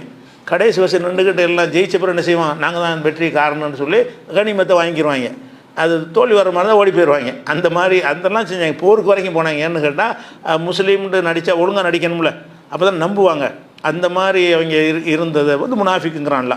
அவங்க என்ன செய்வாங்க அதை பற்றி எல்லாம் சொல்லும் பொழுது, ஒய்தால குள்ளதீன்னு ஆமனும், மூமின்களை அவர்கள் சந்திக்கும் பொழுது காலு ஆமன்னா, நாங்களும் நம்பிக்கை கொண்டிருக்கிறோம் என்று சொல்கிறார்கள். முஸ்லீம்கள்கிட்ட வந்து நாங்கள் உங்கள் ஆட்கள் தான் என்று சொல்கிறார்கள். ஒய்தா ஹலவு இலா ஷயாத்தீனையும், அவங்களுடைய ஷைத்தான்கள்கிட்ட போகும் பொழுதுங்கிறான்ல, இங்கே ஷைத்தான்கிறான். அவர்கள் தங்களுடைய ஷைத்தான்களிடத்தில் போன உடனே காலு இன்னாமாக்கும், நாங்கள் உங்கள் ஆளுக்கு அப்படிங்கிறாங்க. இந்த ஷைத்தானுக்கு என்ன அர்த்தம்? அந்த ஷைத்தான்கிட்டே போனாங்க. ஷைத்தான்கிறது அவங்களுடைய லீடர்ஸ், தலைவர்கள். அந்த முனாஃபிக்குகளுக்கு தலைவர்கள் இருப்பாங்கள்ல, முனாஃபிக்கு நடிக்கிறவனுக்குன்னு அவங்களுக்கு ஒரு இயக்கம், ஒரு சங்கம் வச்சுருப்பாங்க. அவங்களுக்கு தலைவர்கள் இருப்பாங்க. அந்த தலைவர்களுக்கு அல்லாஹ் என்ன வார்த்தையை போடுறான்னு கேட்டால் ஷைத்தான்கிறான். இவர்கள் உங்கள்கிட்ட வரும்போது மூமின் என்று சொல்கிறார்கள். ஷைத்தான்கள்கிட்ட போன உடனே, அவங்களுடைய ஷைத்தான்கள்கிட்ட போன உடனே இன்னாமாக்கும், நாங்கள் உங்களோட தான் இருக்கிறோம், அங்கேயெல்லாம் இல்லை, சும்மா போய் ஏமாற்றிக்கிட்டு இருக்கிறோமே தவிர நாங்கள் உங்களோட தான் இருக்கிறோம். இன்னமா நாங்கள் முஸ்தஹசிவோன், நாங்கள் அவங்கள கேலி பண்ணிக்கிட்டு இருக்கிறோம், வேறு ஒன்றும் கிடையாது, நம்பிலாம் போகலை, முகமதை நாங்கள் ஏமாற்றிக்கிட்டு இருக்கிறோன்னு சொல்கிறாங்க. அப்போ இந்த இடத்துல ஷைத்தான் வந்த உடனே, அப்போ இது ஷைத்தான் வர்ற எல்லா இடத்துக்கும் இப்படியான கெட்டவர்கள்னு அர்த்தம் செஞ்சிடக்கூடாது. இதை வச்சுக்கிட்டு இந்த இடத்துல அந்த ஷைத்தானை குறிக்கலாம் நல்லா தெரியுது. எந்த ஷைத்தானை நம்ம ஏற்கனவே நம்பிக்கை கொண்டிருக்கிறோமோ அந்த ஷைத்தானை இது குறிக்காது. ஏன்னு கேட்டால் ஷைத்தானை நீங்கள் பார்க்க முடியாது, நீங்கள் பேச முடியாது, அவங்கள்ட்ட போய் உரையாட முடியாது. அது அப்படியே அல்லாஹ் குர்ஆனில் சொல்கிறான், இன்னஹு யராக்கும் ஹுவ கபீலுஹு மின் ஹைசுலா தரவுனகும். ஷைத்தானுடைய தன்மை என்னன்னு கேட்டால், நீங்கள் பார்க்காத வகையில் அவர்கள் உங்களை பார்க்கிறார்கள். உங்களுக்குள்ளே ஷைத்தான் இருக்கிறான், ஆனால் நீங்கள் பார்க்க மாட்டீங்க, அவன் உங்களை பார்த்துட்டு இருக்கிறான். அப்போ ஷைத்தான் என்பதை அல்லாஹ் சொல்லும் பொழுது, யராக்கும் ஹுவ கபீலுஹு மின் ஹைசுலா தரவுனகும், நீங்கள் பார்க்காத வகையில் ஷைத்தான்கள் உங்களை பார்த்து கொண்டிருக்கிறார்கள். அவங்க உங்களை பார்க்குறாங்க, நீங்கள் அவங்கள பார்க்கலன்னு சொல்கிறான். அப்போ இங்கே என்ன வருதுன்னா, ஷைத்தான்கிட்டே போய் பார்த்தாங்க பேசுனாங்கன்னு வருது. என்னென்னு வருதுன்னா, அவங்க அவங்க ஷைத்தான்கிட்ட போய் என்ன செய்கிறாங்க, நாங்கள் உங்களை சேர்ந்த ஆட்கள் தான் பேசுகிறோம்னா பேசியிருக்கிறான். இப்போ பேசியிருக்கிறான், பார்த்துருக்கிறான்னு சொல்லும் பொழுது எந்த ஷைத்தான் இல்லை, இது நம்ம நம்பிக்கையை கொண்டு ஷைத்தான் கெட்டவன் நம்பி வச்சுருக்கிறோம்ல, வழி கெடுக்கிறோம், அவனை சொல்லலை இது. ஏன்னு கேட்டால் அந்த ஷைத்தானுடைய வேலையை இவங்க எடுத்துக்கிட்டாங்க. அதான் காரணம். ஷைத்தான் தானே வழி கெடுப்பான், அந்த வேலையை இவங்க எடுத்துக்கிட்டாங்கல்ல, அதனால் இவங்களை ஷைத்தாண்டாச்சு. ஷைத்தான் செய்கிற வேலையை செய்கிறதுனால இவன் ஷைத்தான் கிடையாது. அவனுடைய நம்ம இதில் கூட சொல்லுவாங்கள்ல, சொல்லுல சுல்தான் செயலில் ஷைத்தாம்பாங்கள்ல, அந்த மாதிரி தான். ஒரு பழமொழி கூட சொல்லுவாங்கள்ல, அந்த மாதிரி ஒரு மனிதன் வந்து கெட்டவனாக இருந்தான்னா சரியான ஷைத்தானாக இருக்கான் அப்படி நம்மளும் சொல்லுவோம். நமக்கு விளங்கும், இவன் ஷைத்தான் இல்லைன்னு விளங்கும். அந்த அர்த்தத்தில் சொல்லணும் நமக்கு விளங்கும். நம்மளும் ஒரு ஆளை ஷைத்தான்னு சொன்னோம்னா, அல்லாஹ் வந்து எந்த ஷைத்தானை விட்டு பாதுகாப்பு தேட சொல்கிறானோ அந்த ஷைத்தானை நம்ம சொல்லலை, நமக்கே விளங்கத்தானே செய்யும். ஆனாலும் ஷைத்தான்னு சொல்லுவோம். ஒருத்தன் என்ன செய்வோம், பயங்கர ஷைத்தான், அவன் குட்டி ஷைத்தான், பெரிய ஷைத்தான்லாம் நம்ம சில ஆட்களுக்கு கோபத்தில் திட்டும்போது சொல்லுவோம்ல, அதுக்கு என்ன அர்த்தம்னு கேட்டால், இந்த ஷைத்தான்கிற அர்த்தம் அவுது பில்லாஹி மினஷ் ஷைத்தான்கள் அவன் இல்லை, ஷைத்தானை விட்டு பாதுகாப்பு தேட சொல்கிறான்ல, அந்த ஷைத்தான் இவன் இல்லைன்னு தெரிஞ்சுக்கிட்டு தான் சொல்கிறான், நமக்கு அர்த்தம் விளங்குறது. அந்த மாதிரி அல்லாஹ் என்ன செய்கிறான்னு கேட்டால், அந்த வழிகேடு எதுக்கு இவங்களை ஷைத்தான்ங்கிறாங்கன்னு கேட்டால், ஷைத்தானுடைய வேலையை இவங்க செய்கிறாங்க. ஷைத்தான் அந்த மாதிரி மக்களை வழிகெடுப்பான். இஸ்லாத்துக்கு வரக்கூடியவங்களாம் நடித்து ஏமாற்றிக்க, இஸ்லாத்துக்கு போயிடாத, முகமதை ஏமாற்றிக்க அப்படின்னு சொல்லி ட்ரைனிங் கொடுக்குறவன் ஷைத்தான் தானது. அப்போ ஷைத்தானுடைய வேலையை செஞ்சதுனால அவங்கள ஷைத்தானு இது 2:14 வசனத்தில் இருக்குது. அதே மாதிரி வந்து 102 வசனத்தில் அல்லாஹ் சொல்லும்போது என்ன செய்கிறான்னு கேட்டால், அந்த ஷைத்தான்கள் வந்து சூனியத்தை கற்றுக் கொடுத்தார்கள்னு வரும்ல, அந்த வசனம் அது. ஷைத்தான்கள் வந்து இந்த ஹாரூத் மாரூத் அந்த மாதிரி ஷைத்தான்கள் வந்து சூனியத்தை கற்றுக் கொடுத்தார்கள்னு வரும். ஷைத்தான் வந்து மனுஷனுக்கு சூனியத்தை கற்றுக் கொடுக்க மாட்டான், பார்க்கவே முடியாது. ஷைத்தான் வந்து சூனியம் பொய் தான், அந்த பொய்யும் கற்றுக் கொடுத்தாங்கன்னு வருதில்ல, அந்த கற்றுக் கொடுத்ததை வந்து ஷைத்தானே வந்து கற்றுக் கொடுத்தானா அல்லது கெட்ட மனிதர்கள் கற்றுக் கொடுத்தார்களான்னு கேட்டால் ஷைத்தான் கிடையாது. ஷைத்தானை பார்க்க முடியாதுல்ல, அல்ல வேறு இடத்துல சொல்லிவிட்டு அவனை நீங்கள் பார்க்க முடியாது, நீங்கள் அவன் தான் உங்களை பார்ப்பானே தவிர நீங்கள் அவங்கள பார்க்க மாட்டீங்கன்னு சொன்னதுனால ஷைத்தான்கள் கற்றுக் கொடுத்ததை இவர்கள் பின்பற்றுகிறார்கள். அப்படிங்கிற அந்த இடத்துலையும் அதை கற்றுக் கொடுத்த ஆசான்கள் இருக்கிறான்ல, மனிதனில் உள்ள ஆசான்கள், அதான் ஹாரூத் மாரூத், அவங்களத்தான் எல்லாம் சொல்கிறானே தவிர ஷைத்தானே அங்கே நாடவில்லை. ஷைத்தான் வந்து மனிதர்களோட வந்து நேருக்கு நேராக கற்றுக் கொடுக்குற வேலையெல்லாம் செய்ய மாட்டான். உள்ளுக்குள்ளே புகுந்துக்கிட்டு அந்த எண்ணத்தை போடுவானே தவிர நம்ம டைரெக்டாக வந்து சினிமாவுக்கு போய்ட்டு வரணும் கூப்பிடுவானா ஷைத்தான்? கூப்பிட மாட்டான். உங்கள் மனசில் வந்து சினிமாவுக்கு போனால் நல்லா இருக்குமேனு தோற்றம் வரும். அதை நீங்கள் செய்ய ஆரம்பிச்சிருவீங்க. அப்படி சுதூரின் நாஸ் தான், மனிதருடைய உள்ளங்களில் போய் தீய எண்ணத்தை விதைக்கிறது தான் ஷைத்தானுடைய வேலை. அப்படிங்கிறதுனால இந்த 2:102 வரக்கூடியதையும் இதே மாதிரி எல்லாம் இப்போ ஷைத்தான்கிற வார்த்தையை சொல்லி காட்டுறான். அதே மாதிரி இன்னொரு இடத்துல சொல்லி காட்டுக்கிறான். 6:112 எடுத்துக்கிட்டிங்கன்னு சொன்னால், அவன் கதாலிக்க ஜால்நாளி குள்ளி நபியின், ஒவ்வொரு நபிக்கும் நம்ம ஏற்படுத்தியிருக்கிறோம் அதுவன், ஒவ்வொரு நபிக்கும் எதிரிகளை உண்டாக்கியிருக்கிறோம். எந்த நபியாக இருந்தாலும் எதிரிகள் இருப்பார்கள். அந்த எதிரிகள் யாராக இருப்பார்கள் என்று கேட்டால், ஷயாத்தீனல் இன்சி ஒல் ஜின்னி, மனித இனத்தில் உள்ள சைத்தான்களாகவும் எதிரிகள் இருப்பார்கள், ஜின் இனத்து சைத்தான்களும் இருப்பார்கள்ங்கிறான்ல. நபிமார்களுக்கு எதிரிகள் இருப்பார்கள், அந்த எதிரிகள் மனித இனத்தில் உள்ள சைத்தானாகவும் இருப்பார்கள். கெட்டவங்களை சொல்கிறான், தலைவர்களை சொல்கிறான்ல. ஜின் இனத்தில் சைத்தான்கிறது ஒரிஜினல் சைத்தானெல்லாம் சொல்கிறான். அப்போ ஜின் அவனு ஜின்னை சேர்ந்தவன் தானே. ஜின்களுடைய சைத்தானை அப்படிங்கிற அர்த்தம் வரும்போது சைத்தான்கிற அர்த்தத்தை கொடுத்துருவோம். மனிதர்களில் சைத்தான் வரும்போது சைத்தான் கிடையாது, அவன் மனுஷன்தான். மனிதர்களில் சைத்தான்னா அந்த நபி எதிர்க்கிறான்ல, தௌஹீதை ஒழிக்க பார்க்குறான்ல, இஸ்லாம் வரக்கூடாதுங்கிறதுக்காக வேண்டிய அழிக்க பாடுபடுறான்ல, அந்த மாதிரி பள்ளிவாசல்கிற தடுக்கிறான், அந்த எல்லாம் சைத்தான்கள் தானே. அந்த சைத்தான்கள்ங்கிறதுக்கு அர்த்தம் என்னன்னு கேட்டால், கெட்ட மனிதர்கள், கெட்ட தலைவர்கள், கெட்ட தலைவர்களை தான் ஏற்படுத்தியிருக்கிறோங்கிறான். அப்போ அல்லாஹ் சொல்கிறான், கதாலிக்க ஜால்நாளி குள்ளி நபியின் அதுவன், ஒவ்வொரு நபிக்கும் ஒரு எதிரிகளை ஏற்படுத்தியிருக்கிறோம். அந்த எதிரிகள் யார் என்று கேட்டால், ஷயாத்தீனல் இன்சி ஒல் ஜின்னி, மனிதர்களில் உள்ள சைத்தான்களும் ஜின்னில் உள்ள சைத்தான்களையும் ஏற்படுத்தியிருக்கிறோம். அப்போ ஜின்னில் உள்ள சைத்தான் நபிமார்களுக்கு எதிராக அவங்களை தூண்டி விட வந்தானே. நபிமார்கள் சத்தியத்தை சொல்லும்போது அவரை போய் எதிர்த்து சண்டை போடுன்னு சொல்லி கொடுக்குறோம்லாம் யார்? இந்த சைத்தான் தான் அந்த கெட்ட எண்ணத்தை உள்ளே போடுறான். அதனால் அவனும் எதிரி தான். சைத்தான் எதிரியாக இருக்கான்னு கேட்டால், அந்த சத்தியத்தை முடக்கிறதுக்கான அந்த தூண்டுதல் அவனாக தான் இருக்கிறான். அவன் தூண்டினதுக்கு பிறகு இவங்க செய்கிறாங்க. இவங்க செஞ்சதுனால இவங்களுக்கும் நல்லா என்ன செய்யறான்னு சைத்தான்னு போடுறான். அப்போ இந்த சைத்தானுக்கு என்ன செய்யணும், இந்த சைத்தானு 2 வார்த்தையில் ஒட்டி வருது. ஷயாத்தீனல் இன்சி ஒல் ஜின்னிண்டு, ஜின்னோட சொல்லும்போது நம்ம சைத்தான் அர்த்தம் கொடுத்துடணும். மனுஷனுடைய சைத்தாண்டு வரும்போது மாத்திரம் பாதிக்கு அப்படி, பாதிக்கு அந்த அர்த்தம், பாதிக்கு இந்த அர்த்தம். ஷயாத்தீனல் ஜின் இன்சி ஒல் ஜின்னின்னு வருதில்ல, ஜின்னுடைய சைத்தான்கள் மனிதர்களுடைய சைத்தான்கள் அப்படின்ட்டு வரும் பொழுது, மனிதர்களுடைய சைத்தாண்டு வர்ற இடத்துலாம் நம்ம என்ன செய்யணும், இது சைத்தானை சொல்லலை, மனுஷன்தான், எல்லா வேலையும் மனுஷனாக தான் இருந்தாங்க, நம்ம கண்ணுக்கு தெரிவாங்க, நம்மளோட சண்டைக்கெல்லாம் வருவாங்க, தப்பான வேலையெல்லாம் செய்வாங்க, இடைஞ்சல் பண்ணுவாங்கன்னு இருக்குல்ல, அதுதான் சைத்தான்கிறான். ஏன் சைத்தான்கிறான்னு கேட்டால், சைத்தானுடைய தன்மை வழிகெடுத்தல், வழிகெடுக்கிற தன்மை அவங்கள்ட்ட இருந்ததுனால அல்லாஹ் என்ன செய்யறான்னு சொல்லி காட்டுறான். அதே மாதிரி இன்னும் சொல்ல போனால் இன்னும் பல விஷயங்களை ஹதீஸ் எடுத்து பார்த்தாலும் கூட சிலரே ரசூல்லா சைத்தான்கிற, நம்ம சைத்தான் பயன்படுத்துகிற ஆதாரத்துக்கு வராதுல்ல. ரசூல்லாவை என்ன செஞ்சுருக்காங்கன்னா, சிலரை சைத்தான்கிற வார்த்தையை கொண்டு பயன்படுத்துகிறாங்க. அந்த குறிப்பிட்ட செயலை வச்சு, குறிப்பிட்ட நேரத்தில் மாத்திரம் சைத்தானாக இருப்பான், எல்லா இடத்துலையும் இருக்க மாட்டான். அப்படிப்பட்ட வார்த்தை பிரயோகங்கள் இருக்குது. எப்படி இருக்குன்னு கேட்டால், ரசூல்லா சொல்கிறாங்க, இதா மர்ற பைன எதை அகதிக்கும் செய்வோன் ஒஹோயு சொல்லி, தொழுது கொண்டிருக்கும் பொழுது உங்களுக்கு குறுக்கே ஒருவன் கடந்து சென்றானே ஆனால் ஃபல் எம்னவுஹு, அவரை தடுங்க. நம்ம தொழுதுகிட்டு இருக்கிறோம், குறுக்க போகிறதுன்னா நம்ம தடுப்பு வச்ச பிறகு தான். குறுக்கன்னு சொன்னால் இப்படி ஒரு தடுப்பை வச்சிடுறோம், தடுப்பை வச்சுட்டோம்னு சொன்னால் அது வரைக்கும் அவன் இல்லை, இதுக்கு இடையில் போகக்கூடாது, இதுக்கு முன்னாடி போகிறது வராது. குறுக்குன்னு என்ன அர்த்தம், ஒரு எண்டும் ஒரு ஆரம்பமும் இருக்கணும்ல, அப்போ தானே குறுக்குண்டு வரும். இவன் தொழுகிறான், இவனுடைய ஆரம்பம் இது, எங்கே நெத்தி வைப்பானோ அதுதான் அவனுடைய முடிவு. அந்த ரெண்டுக்கு நடுவில் கடந்து போகிறான்ல, அவன் தான் அதை தான் தடுக்கவும் முடியும். அவ்வளோ தூரத்தில் போனால் அப்படி தடுப்பிய, ஒருத்தர் இங்கே தொழுதுகிட்டு இருக்கிறான், 3 மீட்டருக்கு அப்புறம் போகிறான், அது எப்படி நீ தடுப்பிய, தடுண்டு வருதில்ல, எப்படி வருதுன்னு கேட்டால், இதா மர்ற பைன எதை அகதிக்கும் செய்வோன் ஓஹோய் சொல்லி, அவன் தொழுது கொண்டிருக்கும் பொழுது யாராவது குறுக்கே செல்வார்களே ஆனால் ஃபல் எம்னவு, அவரை தடுக்கட்டும், கையை நீட்டி தடுக்கணும். இப்படி குறுக்க வந்தாங்கன்னு சொன்னால், அந்த தடுக்கிற இடத்துலாம் இப்போ வர்றதுக்கு பிறகு தான் குறுக்க வர்றது. தடுக்கும் அளவுக்கு வந்தால் தான், தடுக்கிறத தாண்டி வந்தால் குறுக்க போகிற குற்றம் வராது. குறுக்க போகிறதுங்கிறது என்ன வரணும், அவனுக்கு சஜிதா செய்கிறது அவனுடைய எல்லை, அதுக்கு நடையில் நம்ம போகக்கூடாது. நெத்தியை வைக்கிற இடம் இருக்குல்ல, காலை பாதத்தை வச்சுக்கிற இடத்திற்கும் நெத்தியை கொண்டே வைக்க போகிற இடத்திற்கும் நடுவில் உள்ள இடம் அவனுக்கு சொந்தம், தொழுது முடிக்கிற வரைக்கும் அந்த இடத்துல நம்ம டிஸ்டர்ப் பண்ணக்கூடாதுங்கிறது தான் அதனுடைய அர்த்தம். அப்போ தடுங்கள்னு சொல்லிட்டாங்க. தடுத்தவனே மீறி போகிறான், ஃபைன் நபா, தடுத்த மறுத்தானையானால் ஃபுல் எம்னவுஹு, மறுபடியும் தடுங்க, மரம் வந்தாலும் மரம் தடுங்கங்கிறாங்க. ஃபொயின் நபா, அதுக்கு மேலேயும் 3 தள்ளி உரையும் மரம் வர்றான், திரும்பிக்கிட்டு வந்தான்னு சொன்னால் ஃபுல்லி காத்திலஹு, அவன்கிட்ட சண்டைக்கே போங்க, பிடி தள்ளி விட்டுற வேண்டியதான், ஓங்கி அரைஞ்சிட வேண்டியதான், சண்டைக்கு போங்கங்கிறாங்க. ஃபுல்லி காத்திலஹு, அவனோட நீங்கள் சண்டை இடுங்கள் அப்படின்னு சொல்லிவிட்டு, அப்போ ரசூல்லா சொல்கிறாங்க, ஃபைன்னமாஹு ஷைத்தான், அவன் செய்தான், அவன் ஏன் மனிதனை செய்தானுங்கிறாங்க. தொழுது கொண்டிருக்கும் பொழுது குறுக்க போகிறவனை வந்து அவன் எல்லா நேரத்துலையும் சைத்தானாக இருக்க மாட்டான், இந்த நேரத்திலும் சைத்தானாக இருக்கிறான். இவனை சைத்தான்னு சொன்னால் கூட வழி கெடுக்கிறவனா தொழுவோட வந்துக்கிட்டு இருக்கிறான், அவன் வந்து சைத்தானாக இருப்பான். நான் இப்போ பள்ளியாசலுக்கு தானே தொலை வந்திருக்கிறான், தொலை வந்தானே குறுக்கையெல்லாம் போவான். அதனால சைத்தானுக்கு என்ன அர்த்தம்னு கேட்டால் இந்த பர்டிகுலர் காரியத்தை செய்யும்போது சைத்தானாக இருக்கிறான். மற்ற நேரத்தில் அவன் நல்ல மனுஷனாக இருப்பான், இபாத்து தீன்லாம் ஈடுபட்டு இருப்பான்.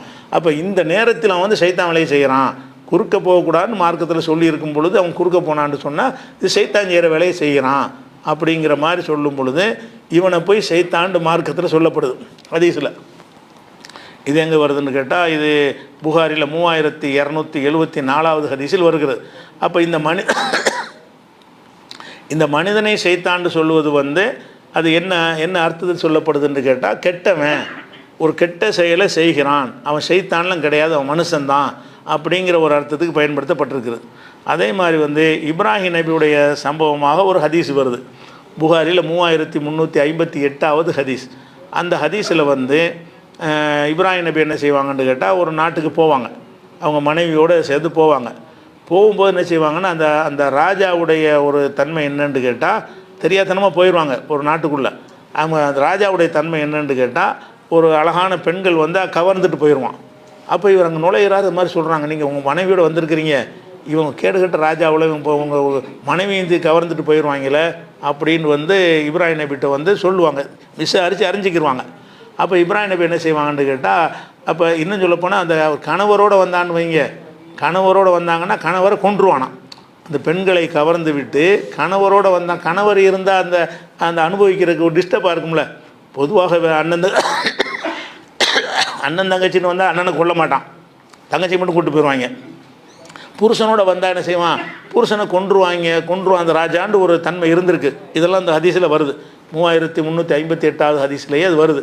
அப்போ என்ன செய்வாங்கன்னு ரசூல் இப்ராஹிம் நபி செய்வாங்க, மனைவிட்டு சொல்லுவாங்க, உன்னை வந்து கூப்பிட்டு வருவாங்க, எல்லாம் உன்னை காப்பாற்றுவான், அது தனி விஷயம். நீ என்ன செஞ்சிருன்னு கேட்டால் அவன் யாருன்னு கேட்டால் எங்கள் சகோதரன்னு சொல்லிடு, கணவர்னு சொல்லாத, என்னை பற்றி என்ன செஞ்சுருக்க புருஷன்னு சொல்லிவிடாத, நான் வந்து எனக்கு என் சகோதரன் நான் வந்திருக்கிறேன் அப்படின்னு சகோதரன்னு சொல்லு. ஏன்னு கேட்டால் என்னையும் தவிர இந்த பூமியில் முழுமையான யாரும் கிடையாது, என்னையும் கொண்டு விட்டாங்கன்னா மார்க்கத்தை சொல்ல யாருமே இருக்க மாட்டாங்க. அதனால அந்த மார்க்கத்தை நம்ம காப்பாற்றிக்கிறதுக்காக வேண்டி நம்ம பொய்யாக நீ என்ன செஞ்சிரு, என்னை கணவராகிய என்னை பற்றி சகோதரர் என்று நீ சொல்லிடு அப்படின்னு சொன்ன உடனே அவன் வந்து என்ன செய்வான்னா ஆட்களை விட்டு கடத்திட்டு போய் அந்த பெண்ணை தூக்கிட்டு போயிடுவான், அந்த அவங்களுடைய மனைவியை அழைச்சிட்டு போயிடுவாங்க. போன உடனே அவன் நெருங்க முடியாமல் அல்லாஹ் என்ன செய்வான்னா ஒரு கவசத்தை ஏற்படுத்தி அவன் மயங்கி தொடப்போமெல்லாம் கீழே விழுந்துருவான்.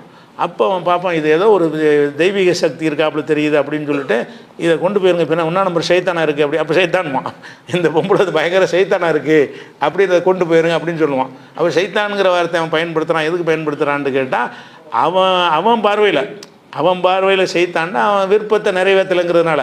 அவங்க சைத்தான்ங்கிறது எல்லா பார்வையில் சைத்தானா வேறு இடத்துமா போயிடும். அவன் அந்த மன்னருடைய பார்வையில் ஏன் சைத்தான்கிறான்னு கேட்டால் நம்ம நினச்சது செய்ய விட மாட்டேங்கிற, அதனால சைத்தான்கிறான். அப்போ இந்த பொம்பளை ஒரு சைத்தானு அப்படின்னு சொல்லும்போது அப்போ ரசூலுல்லாஹ் இதை பற்றி சொல்லுவாங்க, இப்ராஹிம் அலைஹிஸ்ஸலாம் வந்து 3 பொய் சொல்லியிருக்கிறாங்க, 3 பொய்யில் இது ஒரு பொய்.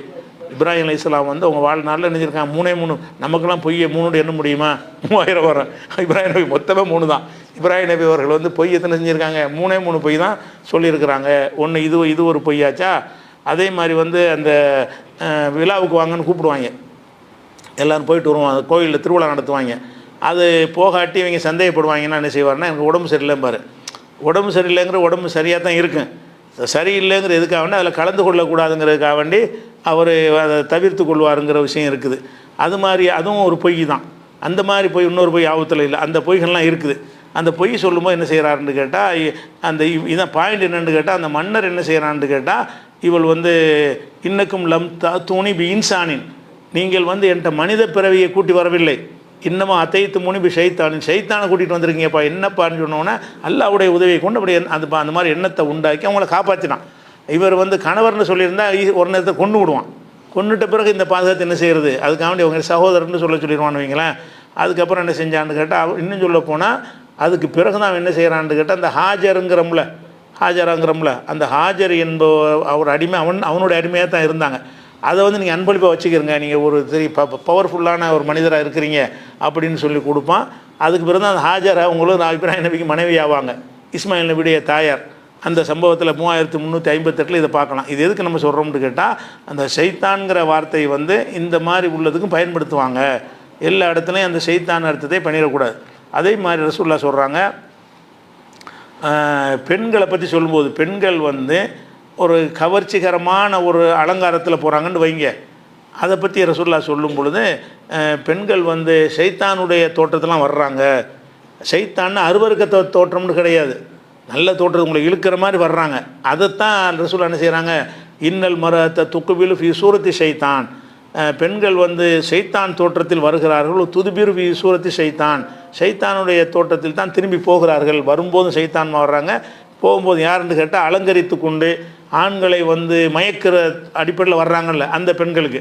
அந்த மாதிரி பெண்கள் வந்து ஆண்களை மயக்கிற மாதிரி வந்தாங்கன்னா, மயக்கிறது யார் வேலை?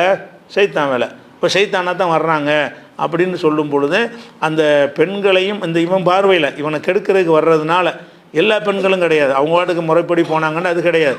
எந்த பெண்களை பார்த்து இவன் ஈர்க்கப்படுற மாதிரி அவங்க நடக்கிறாங்களோ, அவனுக்கு வலை போடுறாங்களோ, சுண்டி இழுக்கிறாங்களோ, அந்த மாதிரி போகிறாங்கன்னு கேட்டால் அவங்க ஷைத்தானாக இருக்கிறாங்கங்கிறது ரசூலுல்லாஹ் சொல்லி காட்டுறாங்க.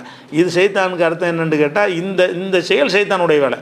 ஒரு ஆணுடைய மனசில் ஒரு சஞ்சலத்தை ஏற்படுத்தி, ஒரு கிளர்ச்சியை ஏற்படுத்தி, ஒரு ஆசையை ஏற்படுத்தி அவனை டைவெர்ட் பண்ணி விட்றதுக்குள்ள, இறை நினைவில் இருந்து டைவெர்ட் பண்ணி விட்றது, அதானே ஷைத்தானுடைய வேலையை. ஷைத்தான் வேலை என்னன்னு கேட்டால், இறை நினைவிலிருந்து நம்மளை வந்து வேறு பக்கம் திசை திருப்புவது. அந்த திசை திருப்புற வேலையை சொல்கிறதுனால எல்லாம் ரசூலுல்லாஹ் என்ன செய்கிறாங்கன்னா, அதையும் ஷைத்தான்கிற வார்த்தையை கூட சொல்கிறாங்க. அதே மாதிரி வந்து ரசூல் ஸல்லல்லாஹு அலைஹி வஸல்லம் அவர்கள் ஒரு பிரயாணத்தில் போயிட்டுருக்குறாங்க. அப்போ என்ன செய்கிறாங்கன்னு கேட்டால், ஒரு கவிஞர் ஒரு பாட்டு படிச்சுட்டு இருக்கிறார். அந்த கூட்டத்துக்கு போயிட்டு இருக்கும் பொழுது ஒரு ஆள் மட்டும் என்ன செய்கிறார், கவிதை பாடிக்கிட்டு இருக்கிறார். ரசூலுல்லாஹ் அதை காதில் வாங்குறாங்க. ஆனால் கவிதையே ரசூலுல்லாஹ் வெறுக்க மாட்டாங்க, ஏற்கனவே நேற்று உள்ளது கூட சொல்லிட்டோம். அவங்க என்ன செய்வாங்க, அந்த உமையா பின் சல்த்துடைய சல்த்துடைய கவிதையை 100 கவிதை வரைக்கும் கேட்டு, இன்னொன்று சொல்லுன்னு கேட்டு அந்த கவிதையை பார்த்து ரசித்தாங்கன்னா நம்ம படிச்சிருக்கோம், சரியான கருத்து உள்ளது. ஆனால் இந்த கருத்தில் ரசூலுல்லாஹ் கோவம் வந்துருச்சுன்னு வந்தால் என்னன்னு கேட்டால், தப்பான கவிதையாக இருந்திருக்கும். கருத்தாளம் உள்ள ஒரு கவிதையை ரசூலுல்லாஹ் வெறுக்க மாட்டாங்க. இவன் படிச்சுக்கிட்டு இருக்கிற ரசூலுல்லாஹ் பார்த்து என்ன செய்கிறாங்கன்னா, ஹுது ஷைத்தானை பிடிங்கிறாங்க. அப்படின்னா அந்த பாட்டு ஷைத்தான் பாட்டாக இருந்திருக்குது. அந்த கவிஞன் வந்து பாட்டு படிச்சுக்கிட்டு இருக்கிறான். அந்த பாட்டு படித்தவன ரசூலுல்லாஹ் கோவம் வந்து என்ன செய்கிறாங்கன்னா, ஹுது ஷைத்தான், அந்த ஷைத்தானை பிடிச்சிட்டு வாங்க அப்படிங்கிறாங்க. பிடிச்சிட்டு வாங்கன்னு சொல்லிட்டு, எம் தலிய ஜவுஃபுரஜலின் கைஹன், உங்களுடைய மனிதனுடைய வயிறு வந்து சலம் இருக்குல்ல, அதனால் நிரம்புவது இருக்குது, அது ஹைருன் சிறந்ததாக இருக்கிறது. மின் எம் தலிய ஷேரன், கவிதையால் நிரம்புவதை விட, வயிற்றில் வந்து கவிதை நிறைந்திருப்பதை விட சலம் நிறைந்திருப்பது பெற்றது, அது பரவாயில்லை, அவ்வளோ மோசமாக இந்த கவிதைங்கிறாங்க. அதனால் கவிதையை வந்து ஒட்டுமொத்தமாக நிராகரிக்கக்கூடாது, கெட்ட கவிதைக்கு தான் சொல்கிறாங்கன்னு விளைவிக்கணும். ஏன்னு கேட்டால், நல்ல கவிதையை வந்து பாராட்டியிருக்கிறாங்க. இன்னும் சொல்ல போனால், லபீதுன்னு ஒரு கவிஞர் இருந்தார். அஸ்தகு கலிமத்தின் காலஹ ஷாயிரும் கலிமத்து லபீதின், ஒரு கவிஞன் சொன்ன சொற்களிலே மிகச்சிறந்த கவி வந்து லபீத் என்பவன் சொன்னது தான். லபீத் என்ற ஒரு கவிஞன் இருந்திருக்கான், அவன் ஒரு பாட்டு படிச்சிருக்கான், அந்த பாட்டு பிரபலியமாக இருந்திருக்குது. அந்த பாட்டை சொல்லி ரசூலுல்லாஹ் என்ன செய்கிறாங்க, அஸ்தகு கலிமத்தின் காலஹ ஷாயிர், கவிஞன் சொன்ன சொல்லுடைய மெய்யான சொல் எது என்று கேட்டால் கலிமத்து லபீதின், லபீத் என்பவனுடைய கவிதை தான். அவன் என்ன கவிதை படித்தான்னா, அலா குல்லு ஷையின் மாஹல் அல்லாஹு பாத்திலுன் ஓ குல்லு நாயிமின் லா மஹாலத்து ஜாயிலுன். இது பெரிய பைத்து, அதில் ஒரு பைத்து அப்படி ஹதீஸில் எடுத்து காட்டுவாங்க. அது என்னென்னு கேட்டால், அல்லாவை தவிர உள்ள அனைத்தும் அழிந்துவிடும், எந்த ஒரு இன்பமும் நிலையானது கிடையாதுன்னு சாராம்சம், அந்த கருத்து அர்த்தம். அந்த நடையில் அழகான நடையில் இருக்கிறதுனால அது கவிதைக்கு வந்துடுது. அந்த கவிதையை படித்து காட்டி ரசூலுல்லாஹ் என்ன செய்வாங்கன்னா, மனிதன் சொன்ன கவிஞன் சொன்னதுலேயே சரியான சொல் இதுதான். அவள் கவிதையை ரசூலுல்லாஹ் வெறுக்கலை. இவர் அந்த லபீதுடைய கவிதையை பாராட்டியிருக்கிறாங்க. அந்த உமையா பின் சல்த்துடைய கவிதையை 100 கவிதையை திரும்ப திரும்ப கேட்டு ரசிச்சிருக்கிறாங்க. அப்போ கெட்ட கவிதைகளுக்கு தான் அந்த ரசூலுல்லாஹ் இதை சொன்னாங்கன்னு விளங்கிக்கணும். இதை வச்சுக்கிட்டு கவிதையே வெறுக்கத்தக்கது அப்படின்னு கிடையாது. கவிதையுடைய ஒரு அம்சம் குரான் கவிதை கிடையாது, இருந்தாலும் அதனுடைய அந்த நயம், அந்த ராகம், அதெல்லாம் கவிதைக்கு உள்ள மாதிரி தன்மையில் அடக்கி தான் நல்லா தரணும். அதனால அது ஒரு விஷயமாச்சு. அதே மாதிரி வந்து இன்னொரு விஷயம் என்னென்னு கேட்டால், அதாவது நம்ம நரகத்தில் உள்ள ஒரு மரத்தை பற்றி எல்லாம் சொல்லும்போது என்ன செய்கிறான்னு கேட்டால், ஜக்கும்னு ஒரு மரம் இருக்குது நரகத்தில். வந்து நரகவாசிகளுக்கு உணவாக என்ன செய்வான், எல்லாம் வந்து ஜக்கும் என்கிற ஒரு மரத்தை கொடுப்பான். அந்த ஜக்கும் மரத்தை எப்படி இருக்கும்னு கேட்டால், அது வந்து தல்வுஹா கண்ணஹு ரூசு ஷயாத்தீன், அந்த ஜக்கும் மரத்தினுடைய அந்த தலைப்பகுதி இருக்குல்ல, தலைப்பகுதின்னா அந்த விரிந்து இருக்கும் அந்த பகுதி, அந்த தலைப்பகுதி வந்து ஷைத்தான் தலையை போல் இருக்கும் அப்படின்னு குரானில் இருக்கிறது. ஷைத்தான் தலைன்னு ஷைத்தான் உங்களுக்கு தெரியுமா, பார்த்துருக்கீங்களா? ஷைத்தான் தலைன்னு ஒன்று சொல்வதாக இருந்தால் அவனை நம்ம பார்த்துருக்கணும். அவன் தலை இந்த வடிவத்தில் இருக்குன்னு உங்கள் மனசில் பதிஞ்சு இருக்கணும். அப்படி பதிஞ்சால் தான் ஒரு ஷைத்தானுடைய தலைனோ இந்த மாதிரி இருக்குன்னு கற்பனை பண்ண முடியும். ஷைத்தான் தலை யாருக்கும் தெரியாத, ஷைத்தானே தெரியுமே தவிர ஷைத்தானுடைய தலை எப்படின்னு யாருக்கு தெரியும்? ஒருத்தரும் பார்க்கலையே. அவன் தான் யாரும் பார்க்க முடியாத நிலையில் அல்ல ஆக்கி வச்சுருக்கிறான். அப்போ ஷைத்தானின் தலையை போலங்கிறதுக்கு அந்த ஷைத்தானை தான் குறிக்குதுன்ற அர்த்தம் எடுத்தீங்க என்று சொன்னால் அது எப்படி நமக்கு விளங்கும்? ஷைத்தானுடைய தலைன்னு எப்படி கண்டுபிடிக்க முடியும்? அதை கோரமாக இருக்கிறதுக்கு வந்து ஷைத்தான்னு சொல்கிற வழக்கம், அவ்வளோதான். ஷைத்தானுடைய தலையை போனால் கோரமாக இருந்தால் என்ன, இன்னொருத்தர் ஷைத்தான் மாதிரி அந்த தலையை பரட்டையை வச்சுட்டு வரேன்ற சொல்ல ஒருத்தருக்கு ஒரு ஆள்கிட்ட கேட்பாங்க. ஷைத்தானுக்கு என்ன அர்த்தம்னா ஒரு டீசெண்டாக இல்லாமல் ஒரு அநாகரிகமாக இருக்கிறதெல்லாம் ஷைத்தான்கிற வார்த்தையில் சொல்லக்கூடிய ஒரு பழக்கம் இருந்தது. அந்த அடிப்படையில் அல்ல என்ன செய்கிறான்னு கேட்டால் அந்த ஜக்குங்கிற மரத்தம் தஹ்ருஜு ஃபி அஸ்லில் ஜஹீம், நரகத்தின் அடித்தளத்திலிருந்து உற்பத்தி ஆகக்கூடிய ஜக்குங்கிற மரம் இருக்கிறது. தல்லுஹா, அதனுடைய பாலைகள் வந்து கண்ணஹு ரூசு ஷயாத்தீன், அது ஷைத்தானுடைய தலையை போல் இருக்குது. 37வது சூறாவில் 65வது வசனம். அப்போ ஷைத்தானுடைய தலையை போல் இருக்கும்னு என்ன செய்யக்கூடாது? ஷைத்தானையே சொல்கிறத விளைக்கிறக்கூடாது. ஏன்னா ஷைத்தானை நம்ம யாரும் பார்க்கல. ஷைத்தானுடைய கண்ணுக்கு தெரியாத படைப்பவன் இல்லையே. கண்ணுக்கு தெரிய படைப்பாக இருந்தால் தானே தலை இப்படி இருக்கும், கை இருக்கும், கால் இப்படி இருக்குன்னு சொல்ல முடியும். அவன் பார்க்க முடியாத படைப்பாக இருக்கிற காரணத்தினால அதன் போலண்டு அந்த மரத்துடைய தன்மையை போல் அவன் இருப்பான்னு விளங்க இயலாது. ஆனால் நல்லா இருந்தது. எல்லா மரத்தை பார்த்தா ஒரு கவர்ச்சியாக இருக்கும்ல. பொதுவாக இயற்கையில் உள்ள எந்த ஒரு பசுமையான மரத்தை பார்த்தாலும் நம்மளை ஈர்க்கும், அதில் கவரப்படுவோம். இது ஒன்றும் வெறுக்கிற மாதிரி இருக்கும். இந்த ஜக்குங்கிற மரத்தை பார்த்தால் பார்த்தோன்னே என்ன செய்யும், இப்படி வெறுக்கிற மாதிரி இருக்கும். வெறுக்கிற மாதிரி இருக்கிறதுக்கு தான் அந்த வார்த்தை எல்லாம் போகிறான்.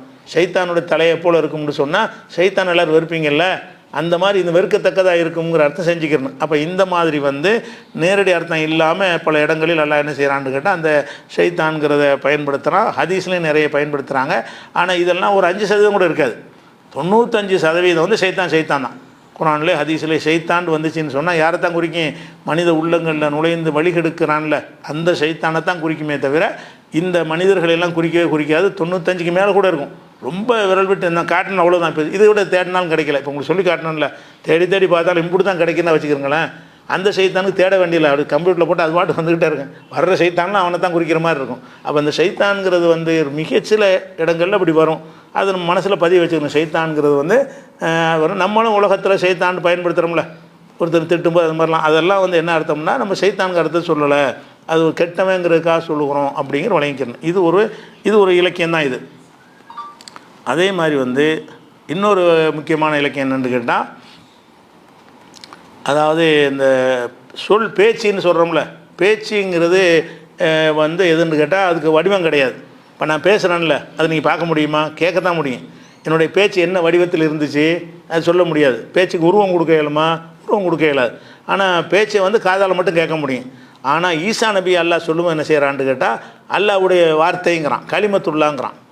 ஈசா நபி அல்லாஹ் சொல்லும்போது பல வசனங்களில் அல்லாஹ்வின் களிமான்னா வார்த்தை. மனுஷன் இப்படி வார்த்தையாக இருப்பான்? ஒரு மனுஷனை பிடிச்சி மனுஷனுக்குரிய சொல்லத்தான் பயன்படுத்தணுமே தவிர மனிதரை பிடிச்சி வந்து அல்லாஹ்வுடைய சொல்லு, அல்லாஹ்வுடைய களிமா, அல்லாஹ்வுடைய வார்த்தை. அந்த வார்த்தைங்கிறது அவங்க கிறிஸ்தவனும் பயன்படுத்துவாங்க, வார்த்தையானவரும்பாங்க.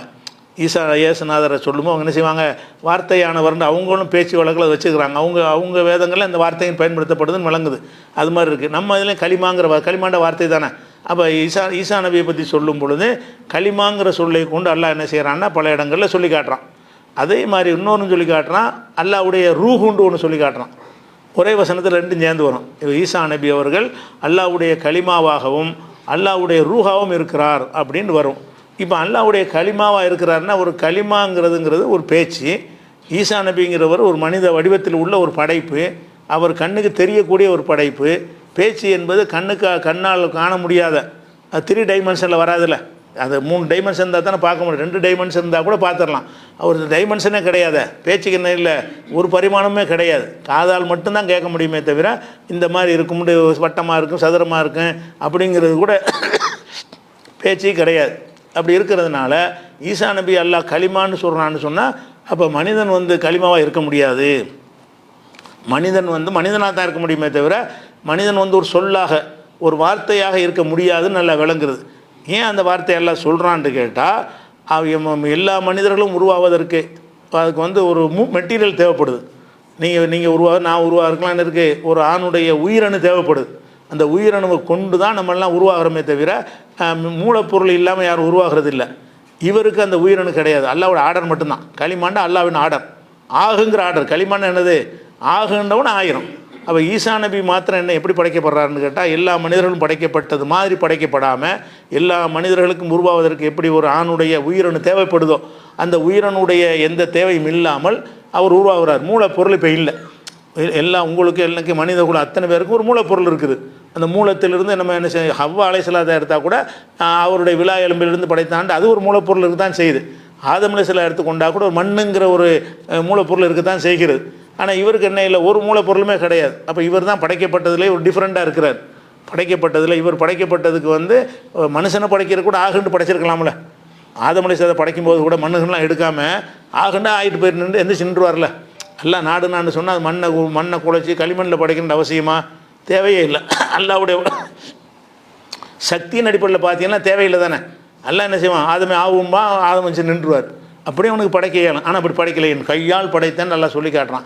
அப்போ எல்லா படைப்புகளுக்குமே அது உருவாவதற்கு ஒரு மூலம் வைத்து அல்லாஹ் படைத்திருக்கும் பொழுது இவரை மாத்திரம் அல்லாஹ் என்ன செய்கிறான்னு கேட்டால் எந்த மூலமும் இல்லாமல் ஆகுங்கிற ஒரு கட்டளை. அதான் களிமா. வார்த்தை என்ன அர்த்தம்?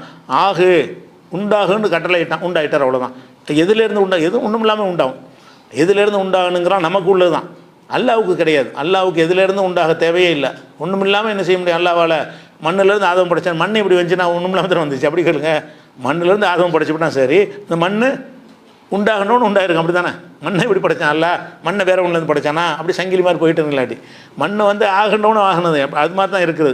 அப்போ உயிரினங்களில் மனிதர்களில் வந்துக்கிட்டு இந்த வார்த்தையால் படைக்கப்பட்ட ஒரு ஆள் தான்.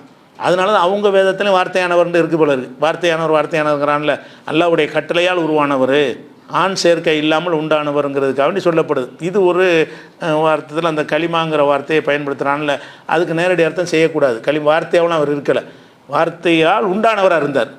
அவரே களிமாவா இல்லை, ஒரு கட்டளையால் உருவானவர், அல்லாவின் கட்டளையால் உருவானவருங்கிறது அர்த்தம். ஆனால் அல்லாவின் கட்டளைன்னு அதில் வந்துடுது. சொல்லி எப்படி வருது? களிமா எப்படி வருதுன்னா, முசத்திக்கம் பி களிமத்து, அது களிமத்து மினல்லாஹி, அதாவது இன்னல்லாஹி பஷ்வரிக்கு பி களிமத்து மின்ஹு.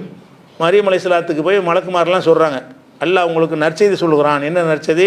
பி களிமத்து மின்ஹு, அவனிடமிருந்து உள்ள ஒரு கட்டளையே நற்செய்தி சொல்கிறான், களிமாவை நற்செய்தி சொல்கிறான்னு சொல்லப்படுது. அப்போ அந்த களிமாவை கொண்டு கருத்து என்னன்னு கேட்டால் ஆகுங்கிற ஆர்டர் தான்.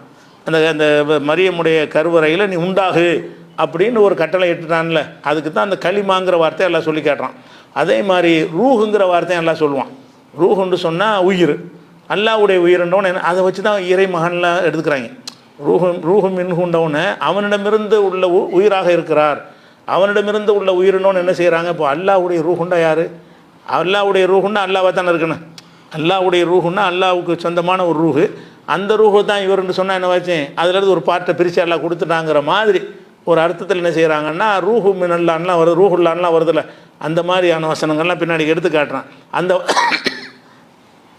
அந்த வசனங்களை வைத்துக்கொண்டு என்ன செய்கிறாங்கன்னு கேட்டால், ஈசா நபி அல்லாவுடைய ரூஹு வழிகட்டு போயிட்டாங்க. அந்த வேதங்கள் இப்படி சொல்லதை வைத்துக்கொண்டு தான் அல்லாவுடைய ரூஹு அவர், அதனால் அல்லாவுடைய மகன் தானே. இப்போ உங்கள் பிள்ளை உங்களுடைய ரூஹுங்கிறவங்கள அந்த மாதிரி தான், அவரவர் பிள்ளை அவரவருக்கு ரூஹுன்னு சொல்கிற மாதிரி என் உசுருன்னெலாம் சொல்கிறீங்கல்ல, அந்த மாதிரி உள்ளதாக இருக்கிறதுனால இது அல்லாவுடைய பிள்ளைன்னு சொல்வதற்கெல்லாம் கூட இந்த சொல்லு தான் காரணமாக இருந்துச்சு. இந்த ரூஹுல்லான்னு சொன்னது தான் ஒரு காரணமாக இருந்துச்சு. ஆனால் அதை என்னென்னு கேட்டால், அது அவனுக்கு அந்த மொழியுடைய வழக்கம் இலக்கியம் ஒன்றும் தெரியாதனால அப்படி கெட்டு போயிட்டாங்க. அதாவது ஒருத்தனுடைய பொருள்னு சொல்வதாக இருந்தால் ரெண்டு விஷயத்தை சொல்லலாம். உதாரணமாக இந்த சட்டை இருக்குது, இந்த சட்டை என்னுடைய சட்டை தானே, என்னுடைய சட்டைன்னு சொல்கிறேன். இந்த கை இருக்குது, என்னுடைய கைங்கிறேன். என்னுடைய கைன்னு சொல்கிறதும் என்னுடைய சட்டைங்கிற ஒரே அர்த்தமா? என்னுடைய சட்டைன்னு சொன்னால் இந்த சட்டை என்னுடைய ஒரு பாட்டா?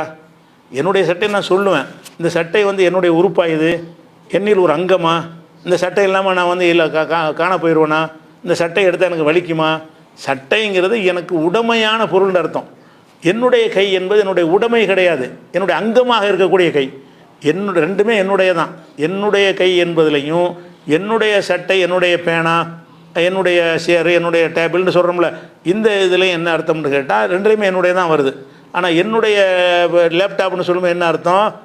என்னில் ஒரு அங்கம்னு அர்த்தம் கிடையாது. இது எனக்கு சம்மந்தமே கிடையாது, இது எங்கன்னா எடுத்துகிட்டு போகலாம் வரலாம். என்னுடையதுக்கு என்ன அர்த்தம்னா, இது எனக்கு சொந்த காசு கொடுத்து நான் வாங்கியிருக்கிறேன்னு அர்த்தம், என்னுடையதுக்கு அர்த்தம். அப்போ என்னுடைய கண்ணுங்கிறது அப்படியா? என்னுடைய கண்ணுங்கிறது என்னில் ஒரு அங்கம், அதுவும் சேர்ந்து தான் நான், அந்த கண்ணும் சேர்ந்து தான் நான். என்னுடைய மூக்குங்கிறேன், மூக்குங்கிறது வெளியே வந்து வாங்கி வச்சுட்டு நினச்சா வெளியே கொடுத்துடலாம், நினச்சா வாங்கிக்கிறலாம். அதை மூக்குன்னு நான் தான் மூக்கை. அப்போ என்னுடைய மூக்கு, என்னுடைய பல், என்னுடைய வாய், என்னுடைய கண், என்னுடைய கழுத்து, என்னுடைய பிடரி, என்னுடைய கால், என்னுடைய விரலுன்னு சொல்லக்கூடிய எல்லா இடங்கள்லையுமே அந்த என்னுடையக்கு என்ன அர்த்தம்னு சொன்னால் எனக்கு உடமையான அர்த்தம் கிடையாது, எண்ணில் ஒரு அங்கம்னு அர்த்தம். என்னுடையது என்னுடைய கண்ணுக்கு என்ன அர்த்தம்னு கேட்டால் எண்ணில் ஒரு அங்கம் இது, நான் இருக்கிறேன்ல என்னில் இதுவும் சேர்ந்து தான் நான். என்னுடைய கண்ணுன்னு சொன்னால் என்ன அர்த்தம், இந்த கண்ணும் சேர்ந்து தான் நான். என்னுடைய கைன்னு சொன்னால் அந்த கையும் சேர்ந்து தான் நாங்கிற ஆள் யாருன்னு கேட்டால் அந்த கையும் சேர்ந்து தான் அப்படிங்கிறதுக்கு சொல்கிறீங்க. அது இல்லாமல் உங்களுடைய அங்கமாக இல்லாததுக்கு என்னன்னு போடுவீங்களா இல்லையா? உங்களுடைய அங்கமாக இருக்காது, அப்போ உங்களுடைய என்னுடையங்கிற வார்த்தையை பயன்படுத்துவோமா இல்லையா? நிறைய பயன்படுத்துகிறோம். என்னுடைய வீடு, என்னுடைய காடு, என்னுடைய தோட்டம், என்னுடைய துறவு, என்னுடைய சாப்பாடு, என்னுடைய பேனா, என்னுடைய பென்சில், என்னுடைய நோட் புக்கு, என்னுடைய கிதாபுன்னு எத்தனை என்னுடைய போடுறோமே. அந்த என்னுடைய வந்தவுடனே இவர் இவருடைய அங்கம் இது, இந்த மைக் என்னுடைய மைக்குன்ட்டார், இவருடைய ஒரு உறுப்பு தான் அந்த மைக்குன்னு சொல்லுவாங்களா? யாராவது சொல்ல மாட்டாங்க. இவருக்கு சொந்தமான உடமையான அர்த்தம். அப்போ என்னுடைய ரூஹு என்பதற்கு அதான் அர்த்தம். அல்லாவுடைய ரூஹு என்று சொன்னால் அல்லாட்ட இருக்கிற ரூஹையே இங்கே கொடுத்துட்டான்னு அர்த்தங்க. அவன் அங்கம்லாம் கிடையாது. அந்த ரூஹுக்கு யார் எஜமான்? அந்த ரூஹை ஊதுனான அந்த ரூஹு யார் உடமையாளான்? அல்லா தான். வேறு எங்கேருந்து அது வரல, நான் தான் படைச்சிருக்கிறேன். அல்லாவால் படைக்கப்பட்ட ரூஹுங்கிறதுக்கு தான் அதை சொல்கிறானே தவிர அல்லாவுடைய ரூஹ் அல்ல. அல்லாவுடைய ரூஹை வெளியே எடுத்து உண்டாக்கலை. அல்லாவுடைய ரூஹுக்கு என்ன அர்த்தம்னு கேட்டால் ஆகனா ஒரு ரூஹு உண்டாயிடுச்சு. அப்போ அல்லாஹுவால் உருவாக்கப்பட்ட ரூஹு, அல்லாவுக்கு உடமையான ரூஹு. அல்லாவுக்கு உடமையான ரூஹு என்று அர்த்தம் செய்கிறதுக்கு அப்படி சொல்லு தமிழில் இருக்கத்தானே செய்யுது எல்லா பாஷைகளையும். அதை விளங்காமல் நம்ம இறைவன்னா யார், இறைவனுடைய ரூஹாக ஒரு மனிதர் எப்படி இருப்பார், இறைவனுங்கிற சர்வசக்தி உள்ளவனாயிட்டானே, அப்படி இருக்கும்போது அல்லாவுடைய ரூஹுன்னு சொன்னால் நம்ம அந்த அர்த்தம் கொடுக்கக்கூடாது. என்னுடைய சட்டையை அர்த்தம் கொடுக்குற மாதிரி தான் கொடுக்கணும். என்னுடைய வீடுங்கிறத எப்படி புரிஞ்சுக்கிறோமோ அப்படி தான் புரிஞ்சுக்கிறணுங்கிறவங்க நேர்வழியில் இருப்பாங்க. இல்லை என்னுடைய உயிர்னு சொல்லிவிட்டான், அதனால் அல்லா தான் இவர் தான் அல்லா அப்படின்னு சொல்வார்களே. ஆனால் அவங்க வழிகட்டில் போயிடுறாங்க. அந்த மாதிரியா விஷயம் இது. இதே மாதிரி சொல்வதாக இருந்தால் இது உதாரணம் எடுத்துக்கொள்ளதாக அவங்களுக்கு சொல்கிறான். இன்னல்லாக பஷீருக்கு பி யஹ்யாவை பற்றி சொல்லும்போது என்ன செய்கிறான்னா, முசத்திகம் பி கலிமத்தி மினல்லாஹி, அவருக்கு அல்லாஹ் என்ன செய்கிறான்னா அல்லாவுடைய கலிமாவை கொண்டு அவரை அல்லாவுடைய கலிமாவை உண்மைப்படுத்துவார்னு வருது. அல்லாவுடைய கலிமாவை உண்மைப்படுத்துவாருங்கிறது ஈசா நபியை குறிக்கிறது. அதாவது யஹ்யான்னு ஒரு பிள்ளை பிறக்கிறார்ல, யஹ்யா ஈசா நபி ஒரே காலத்தில் உள்ளவங்க. ஜக்கரியா நபியுடைய காலம். ஜக்கரியா நபி தான் மரியமை வளர்க்குறாங்க. ஜக்கரியா நபி தான் அந்த ஈசா நபியுடைய தாயார் மரியத்தை வளர்த்தது யார்? ஜக்கரியா நபி தான். அப்போ அல்லாஹ் என்ன செய்கிறான்னா வயசான காலத்தில் ஒரு பிள்ளையை கொடுக்கும் பொழுது உனக்கு பிறக்கக்கூடிய அந்த பிள்ளை இந்த கலிமாவை, அது ஈசாவை, அல்லாவின் வார்த்தையாக இருக்கிறார்ல அவரை மெய்ப்படுத்துவார், சப்போர்ட்டாக இருப்பார். யோவான் வாங்க அவங்க யஹ்யா நபியை அவங்க யோவான்னு சொல்லுவாங்க. இப்போ யோவான் என்பவர் ஈசா நபிக்கு சப்போர்ட்டாக இருப்பாருங்கிற சொல்லும் பொழுது முசத்திகம் பி கலிமத்தி மின் அல்லாவிடமிருந்து வந்த கலிமாவுக்கு ஒரு சப்போர்ட்டாக இருப்பார், வார்த்தைக்கு சப்போர்ட்டாக இருப்பார். வார்த்தையை கொண்ட அர்த்தம் வார்த்தையால் உண்டானவர், வார்த்தைக்கு சப்போர்ட்டாக இருக்க மாட்டார். அந்த வார்த்தையால் ஆகு என்ற கட்டளையால் உருவானவர், அவரை மெய்ப்படுத்துவார் அப்படின்னு நல்லா சொல்லி காட்டுறான். மரியம் இது 3:39 மரியம் அலைஹிஸ்ஸலாத்துக்கு சொல்லும்போது அல்லாஹ் வார்த்தையை கொண்டு உனக்கு நற்செய்தி சொல்கிறான் அப்படின்னு சொல்லி காட்டுறான். அதே மாதிரி 4:171 சொல்லும் பொழுது ஈசா நபி யார் என்றால் கலிமத்துஹு, ஈசா நபி யார் என்றால் கலிமத்துஹு, அல்லாஹ்வுடைய கட்டளையாக இருக்கிறார். அல்காஹா இலா மரியம், அந்த கட்டளையை மரியமுக்கு அல்லாஹ் போட்டான். உருஹு மின்ஹு, அவனுடைய ரூஹாகவும் இருக்கிறார் அப்படின்னு வருதுல. இதெல்லாம் வச்சுக்கிட்டு தான் இது எங்கே இருக்குன்னா 4:171 இருக்கிறது. அதே மாதிரி மரியம் அலைஹிஸ்ஸலாத்துக்கு இப்போ நஃபக்னா பிஹா மிர் ரூஹினா, நம்முடைய ரூஹை அவர் மீது ஊதினோன்னு குழந்தையாக தரிச்சிருச்சுங்கிறான். அது மனிதன் உருவாவதற்கு மரியமுக்கு அந்த ஆற்றல் கிடையாது. அல்லாஹ் ஊதுனதுனால தான் அந்த உயிர் வந்துச்சுங்கிறான். இந்த மாதிரி உள்ளது. அதே மாதிரி 66:12 இப்போ நஃபக்னா ஃபீஹி மிர் ரூஹினா, நம்முடைய ரூஹை அவருக்காக ஊதினோம் அப்படின்னு நல்லா சொல்லி காட்டுறான். இதெல்லாம் வச்சுக்கிட்டு என்ன செய்கிறாங்கன்ட்டு கேட்டால் அவரை இறைவன் மாதிரி ஆக்க பார்க்குறாங்க. அந்த அர்த்தம் கிடையாது. அப்படி ஆக்கிறதா இருந்தால் ஆதம் அலைஹிஸ்ஸலாத்துக்கு அதை எல்லாம் சொல்லி காட்டுறான். எப்படி சொல்கிறான்? ஃபைதா சவ்வைத்துஹு, இந்த ஆதமை நான் படைத்து நஃபக்து ஃபீஹி மிர் ரூஹி, எனது ரூஹை நான் ஊதும் பொழுது நீங்கள் சைதா செய்யுங்கிறான். இந்த மலக்குமார் கட்டளையிட்டான்ல 15:29 நான் அவரை படைத்து என்னுடைய ரூஹை ஊதும் பொழுதுன்னு இருக்கு. அவரே அல்லாவுடைய மகன் சொல்லப்ப அவருக்கு அல்லாவுடைய ரூஹு தானே ஊதப்பட்டுச்சு. அப்படின்னா என்ன அர்த்தம்? அல்லாவுக்கு சொந்தமானதாக ரூஹு புறாம அந்த ரூஹ் நமக்கு ஊதுற ரூஹ் அல்லாவுடைய கருவறையில் இருக்கும்போது ரூஹு ஊதப்படும்னு வருது. அந்த மாதிரி தான் அது. அந்த ரூஹு அல்லாவால் ஊதப்படுது என்பது அல்லாஹ் தன்னுடைய ரூஹு கொஞ்சம் பிரித்து அதை கொண்டே கொடுத்தான்னு அர்த்தம் கிடையாது. அவனுக்கு உரிமை, உலகத்தில் உள்ள எல்லா உயிர்களுக்கும் சொந்தக்காரன் அல்லாஹ். அந்த மாதிரி அர்த்தத்தில் பயன்படுத்திக்கிறணுங்கிறது வழங்கணும். அதே மாதிரி இது ஈசா நபி அல்லாவுக்கு மகன் இல்லைங்கிறதுக்கு எவ்வளோ வசனங்கள் இருக்குது, அதையெல்லாம் வச்சு விளங்கணும்ல. அல்லாவுக்கு மகன் இல்லை என்று ஏராளமான குரான் வசனங்களில் அதுக்கு தான் அல்ல கடுமையான வார்த்தைகள்லாம் போட்டு திட்டுறான். யாருக்குடா பிள்ளைங்கிற அப்படிங்கிற மாதிரிலாம் என்ன செய்யறான், நல்லா கேட்குறான். அதெல்லாம் வச்சு சிந்திச்சு பார்த்தோம்னு சொன்னால் இந்த களிமாங்கிற வார்த்தை ரூஹுங்கிற வார்த்தையெல்லாம் மிஸ்யூஸ் பண்ண மாட்டாங்க, கரெக்டாக புரிஞ்சுக்கிடுவாங்கன்னு விளங்கிக்கலாம். இது குறித்த மேலும் விஷயங்கள் இன்ஷா அல்லாஹ் நம்ம அடுத்தடுத்த நாட்களில் பார்க்கலாம். அடுத்து வழக்கம் போல் அந்த அப்டேட்டு கேட்பீங்கல்ல, சரி அப்டேட்டை பொறுத்த வரைக்கும் இப்போ 2 விஷயம். அந்த கப்பல் தாக்கப்பட்டுச்சு இல்லையா, அந்த கப்பல் தாக்கப்பட்ட விஷயத்தில் இருந்து இன்னும் சில விஷயத்தில் இருந்து இந்திய அரசாங்கத்தினுடைய ஒரு நிலைப்பாட்டில் ஒரு மாற்றத்தை நம்ம இப்போ பார்க்குறோம்.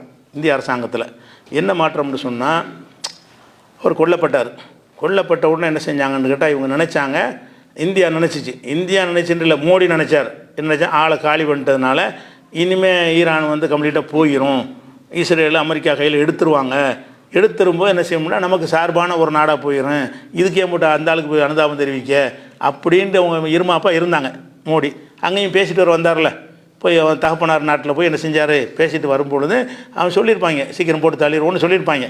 அதை வச்சு என்ன செஞ்சாருன்னு கேட்டால் அவர் கொல்லப்பட்ட உடனே மோடியுடைய நினைப்பு என்னன்னு கேட்டால், இனி ஈரான் தயவு தேவையில்லை, ஈரான் அமெரிக்காவோட ஒரு பார்ட்டாக அவன் நினச்சாங்க. எப்படி அமெரிக்கா நினச்ச மாதிரியே அவரை காலி பண்ணிட்டோம்னா நாட்டில் புரட்சி வந்துடும், அடுத்த தலைவர் யாருன்னு இருக்க மாட்டாங்க, நம்ம மடமடன்னு உள்ளே இறங்கிட்டு போயிடலாம், மக்கள் கொந்தளிச்சு போய் 2 3 போய் செதறி போயிடுவாங்க, ஒரு தலைவரை அவங்களுக்கு தேர்ந்தெடுக்க முடியாது அப்படின்னு கணக்கு போட்டு தான் அவரை காலி பண்ணாங்க.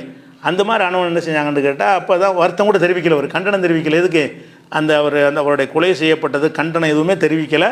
ஆழ்ந்த இரங்கல்னு தெரிவிப்பாங்கள்ல ஒரு அரசு தரப்பில் இருந்து, அந்த இரங்கலும் அவங்க தெரிவிக்கவே இல்லை.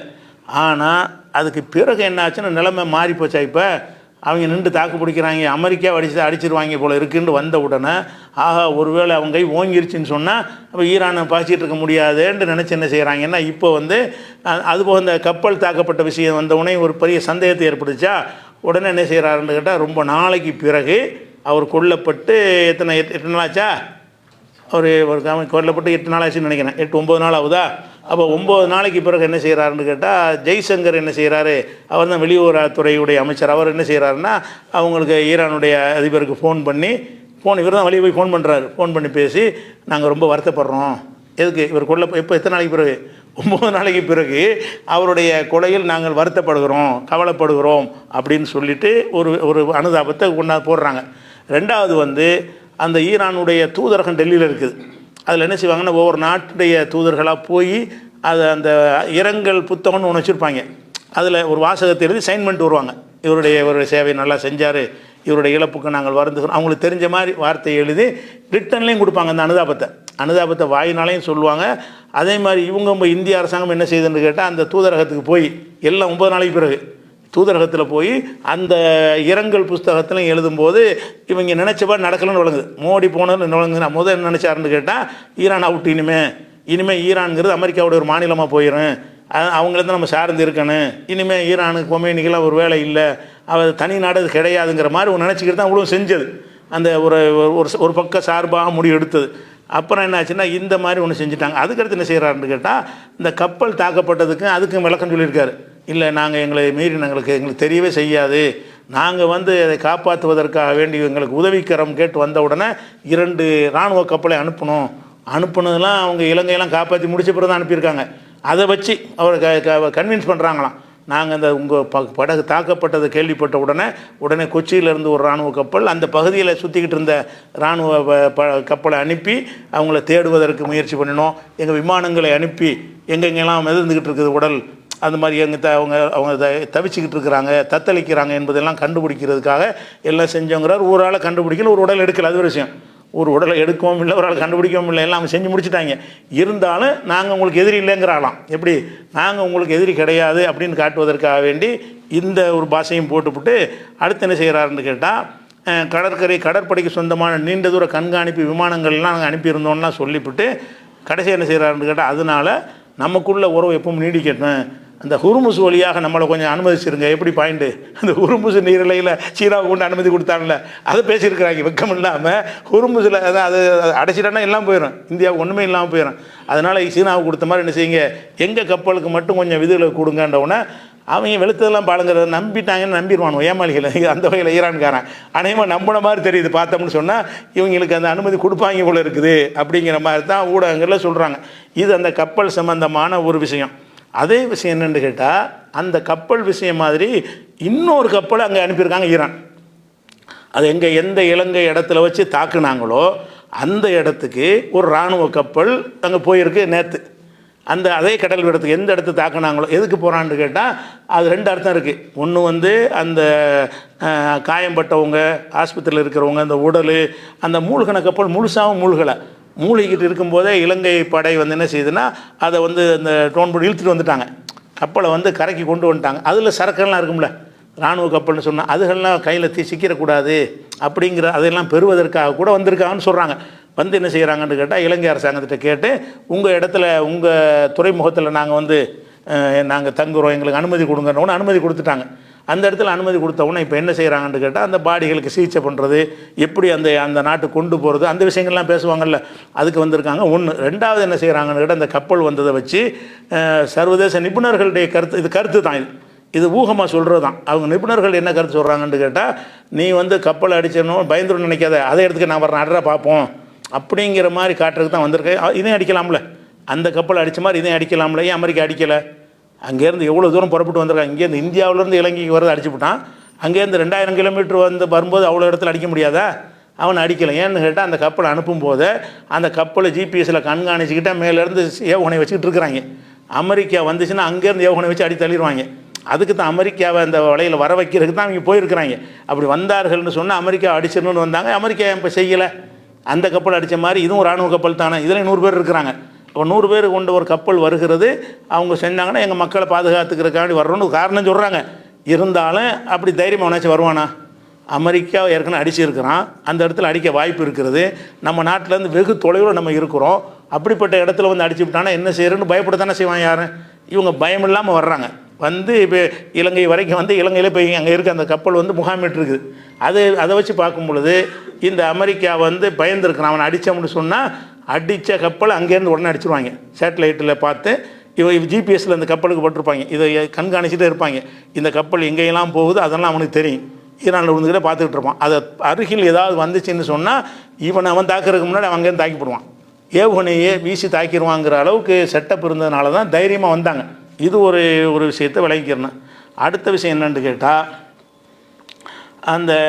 இப்போ எந்த ஒரு போர்லையுமே வெற்றி என்பது தரைப்படை மூலத்தை இறக்கினா மட்டும்தான் வெற்றி பெற முடியும். இப்போ இவன் என்னமோ செய்கிறான்னு வைங்க, செஞ்சு என்ன செய்ய போகிறான்? அமெரிக்கா உள்ள நாட்டை கைப்பற்றன்மை குண்டை போட்டு கடைசியில் அடுத்து என்ன, அந்த நாட்டுக்குள்ளே நுழைஞ்சி அந்த ஆட்சியை கைப்பற்றுறதா இருந்தால் தரை வழியாக படைகளை அனுப்பாட்டி முடியவே முடியாது. ஈராக்கையும் போட்டு துவம்சம் பண்ணாங்க, கடைசியாக தரப்படை இறக்கினான்ல. அதே மாதிரி ஆப்கானில் குண்டு போட்டு நாசமாக்கினாங்க. ஒரு அளவுக்கு எல்லாத்தையும் பலவீனப்படுத்திட்டு தரைப்படை இறக்கி விட்டாங்க. அந்த மாதிரி என்ன செய்கிறாங்கன்னு கேட்டால், அந்த குர்திஷ்னு ஒரு கூட்டம் இருக்கிறாங்க. அவங்க அமெரிக்காவுக்கு சார்பான ஆட்கள். அவங்கள அது ஈராக் பார்டரில் இருக்கிறாங்க. அந்த குர்திஷ் படை அவங்களும் ஒரு பெரிய ஒரு இராணுவ குழு. அது இந்த ஹவுதிஸ் மாதிரி என்ன செய்கிறாங்க, இராணுவ ஆயுதங்கள்லாம் வைத்திருக்கக்கூடிய போர் பயிற்சி பெற்ற ஒரு குழு. அந்த குழுவை வைத்து என்ன செய்கிறாங்கன்னா, தரைப்படை இறக்கி விட்டுட்டு பிறகு அமெரிக்கா தரைப்படையும் போகணுங்கிற மாதிரி பிளான் பண்ணியதாக ஆங்கில ஊடகங்களில் செய்தி வந்துச்சு. இந்த செய்தி வந்தவொன்னு என்ன செஞ்சாங்கன்னா, இவங்க செஞ்சாலும் செய்வாங்க. குர்திஷ் படை அது மாதிரி காசுக்கு விலை போகிறவங்க அது செஞ்சாலும் செய்வாங்க. தரைப்படை இறக்கி விட்டான்னு வைங்க. இப்போ தரைப்படை இறக்கி விட்டான்னா அவங்க என்ன செய்கிறாங்கன்னா, அதுக்கு தான் காத்துக்கிட்டு இருக்கிறோம், வரவேற்க தயாராக இருக்கணும்னு சொல்லிவிட்டாங்க. ஈரான் சொல்லிவிட்டு என்ன செஞ்சாங்கன்னா, காலையில் பேப்பரில் செய்தி வந்துச்சா, நைட்டாக என்ன செஞ்சாங்கன்னா, குர்திஷ் படையுடைய அவங்களுடைய எல்லா தளங்களையும் அழிச்சு விட்டாங்க. குர்திஷ் படையுடைய இராணுவத்தனம், ஆயுத கிடங்கு, எங்கெல்லாம் குவிச்சு வச்சுருப்பானோ எல்லாத்தையும் கம்ப்ளீட்டாக சப்ஜாக அழிச்சு விட்டாங்க. இன்றைக்கி குர்திஷ் என்ன செஞ்சிட்டான்னு கேட்டால், இல்லை நாங்கள் தரைப்படையை நுழையிற ஐடியா எங்களுக்கு இல்லைன்ட்டாங்க, முறியடிச்சிட்டாங்க. அதுக்கு இப்போ என்ன செய்கிறான்னு கேட்டால், நாங்கள் அப்படி அனுப்புகிற திட்டம் எங்களுக்கு இல்லை அப்படின்னு இன்றைக்கி அறிவிச்சிட்டாங்கன்னு வைங்களேன். அப்போ இந்த தரைப்படையின் மூலமாக செஞ்ச இப்போ இவன் கை ஓங்கி இருக்குன்னு சொல்வதாக இருந்தால் உள்ளே நுழைஞ்சு கைப்பற்றணும். ஈரானுக்கு ஒன்றும் கிடையாது. இவன் ஓடிட்டாலே ஈரானுக்கு வெற்றி தானே. இவங்க படகை எடுத்துகிட்டு ஓடி போயிட்டாலே ஈரானுக்கு வெற்றி தான். அதனால் அந்த தரைப்படை இறக்குறதும் அதுவும் சாத்தியம் இல்லாமல் போச்சு. இது ஒரு விஷயமாச்சு.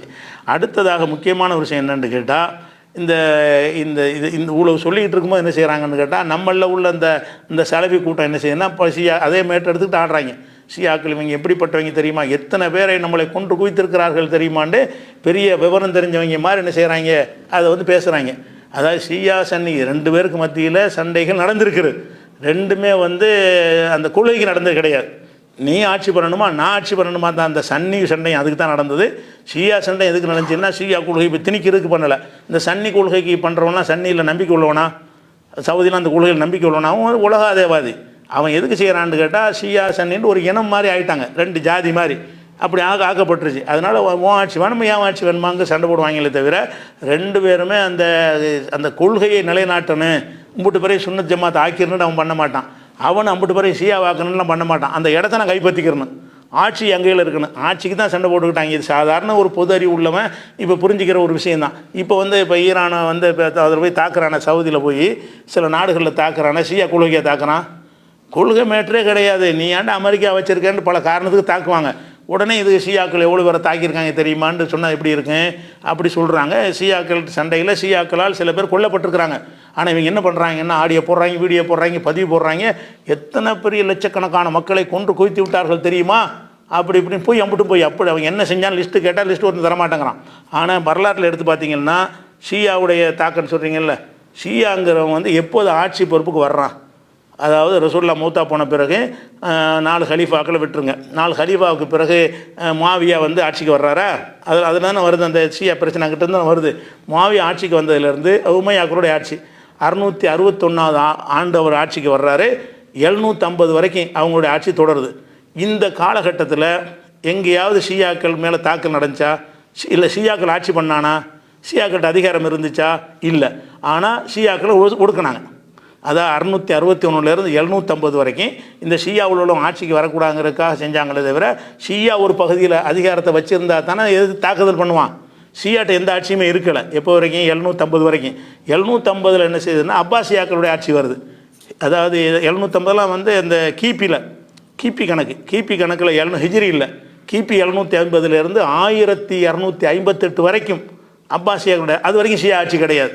ஷியா அடித்து கொண்டான்னு சொன்னால் ஆட்சியில் 1258 நீங்கள் தானே இருந்தீங்க. 1258 வரைக்கும் ரசூலுல்லாஹ் காலம் மூத்தா போனதில் இருந்து 1258ஆம் ஆண்டு வரைக்கும் இந்த நாடுகள் ஆட்சி பண்ணலாம் யாருன்னு கேட்டால் இந்த சன்னின்னு சொல்லக்கூடிய ஆளுக்கு தான் ஆட்சி பண்ணாங்க. ஷியாவுக்குனவன்ட்ட எந்த ஆட்சியுமே இல்லை. அப்போ யாரை தாக்கியிருப்பா, ஆட்சி அதிகாரம் இருக்கிறவங்க போய் தாக்கியிருப்பானா, இல்லாதவன் தாக்கியிருப்பானா? அப்போ இவங்க தான் ஒடுக்குனாங்க. அதுவும் ஷியாங்கிற அடிப்படைலாம் கிடையாது. அவன் வந்து ஆட்சிக்கு வந்துடக்கூடாது, நம்ம என்ன தான் ஆட்சியில் வரணும் என்ன அடிப்படையில் அவங்க முடிவு பண்ணாங்களே தவிர இப்போ 1258 வரைக்கும் அவங்களுக்கு எதுவுமே கிடையாது. அதாவது ஃபாத்திமியா கலீஃபான்ட்டு ஒரு அந்த அலியுடைய அந்த ஷியாக்களுடைய குரூப் ஒரு ஆட்சி ஒன்று வருது. 909 அவங்க வர்றாங்க. 909லேருந்து 1171 வரைக்கும் அவங்க எது வரைக்கும் வந்தாங்கன்னு சொன்னால் வடக்கு ஆப்பிரிக்கா, எகிப்து, சிரியா, சிசிலி, மக்கா, மதீனா, யமன், இவ்வளோதான். மொத்த சாம்ராஜ்யத்தும் கிடையாது, இந்த சின்ன ஒரு பகுதி தான். அது அந்த இஸ்லாமிய சாம்ராஜ்யத்தை கணக்கு பண்ணி பார்த்தீங்கன்னா சின்ன ஒரு பகுதி அவங்க ஆட்சி பண்ணாங்க.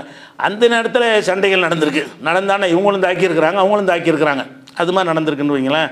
அதுக்கப்புறம் வந்து 1171 அந்த சலாஹுதீன் அய்யூபின்னு சொல்லுவாங்கள்ல, இந்த பைத்துல் முகஸை மீட்டார்னு சொல்லுவாங்கள்ல, அவர் இறங்கி என்ன செய்கிறாருன்னா அந்த ஃபாத்திமா கலீஃபாவையெல்லாம் அந்த ஷியாக்கள்லாம் அடித்து நொறுக்கி அவ்வளோ பேர் அழிச்சார்.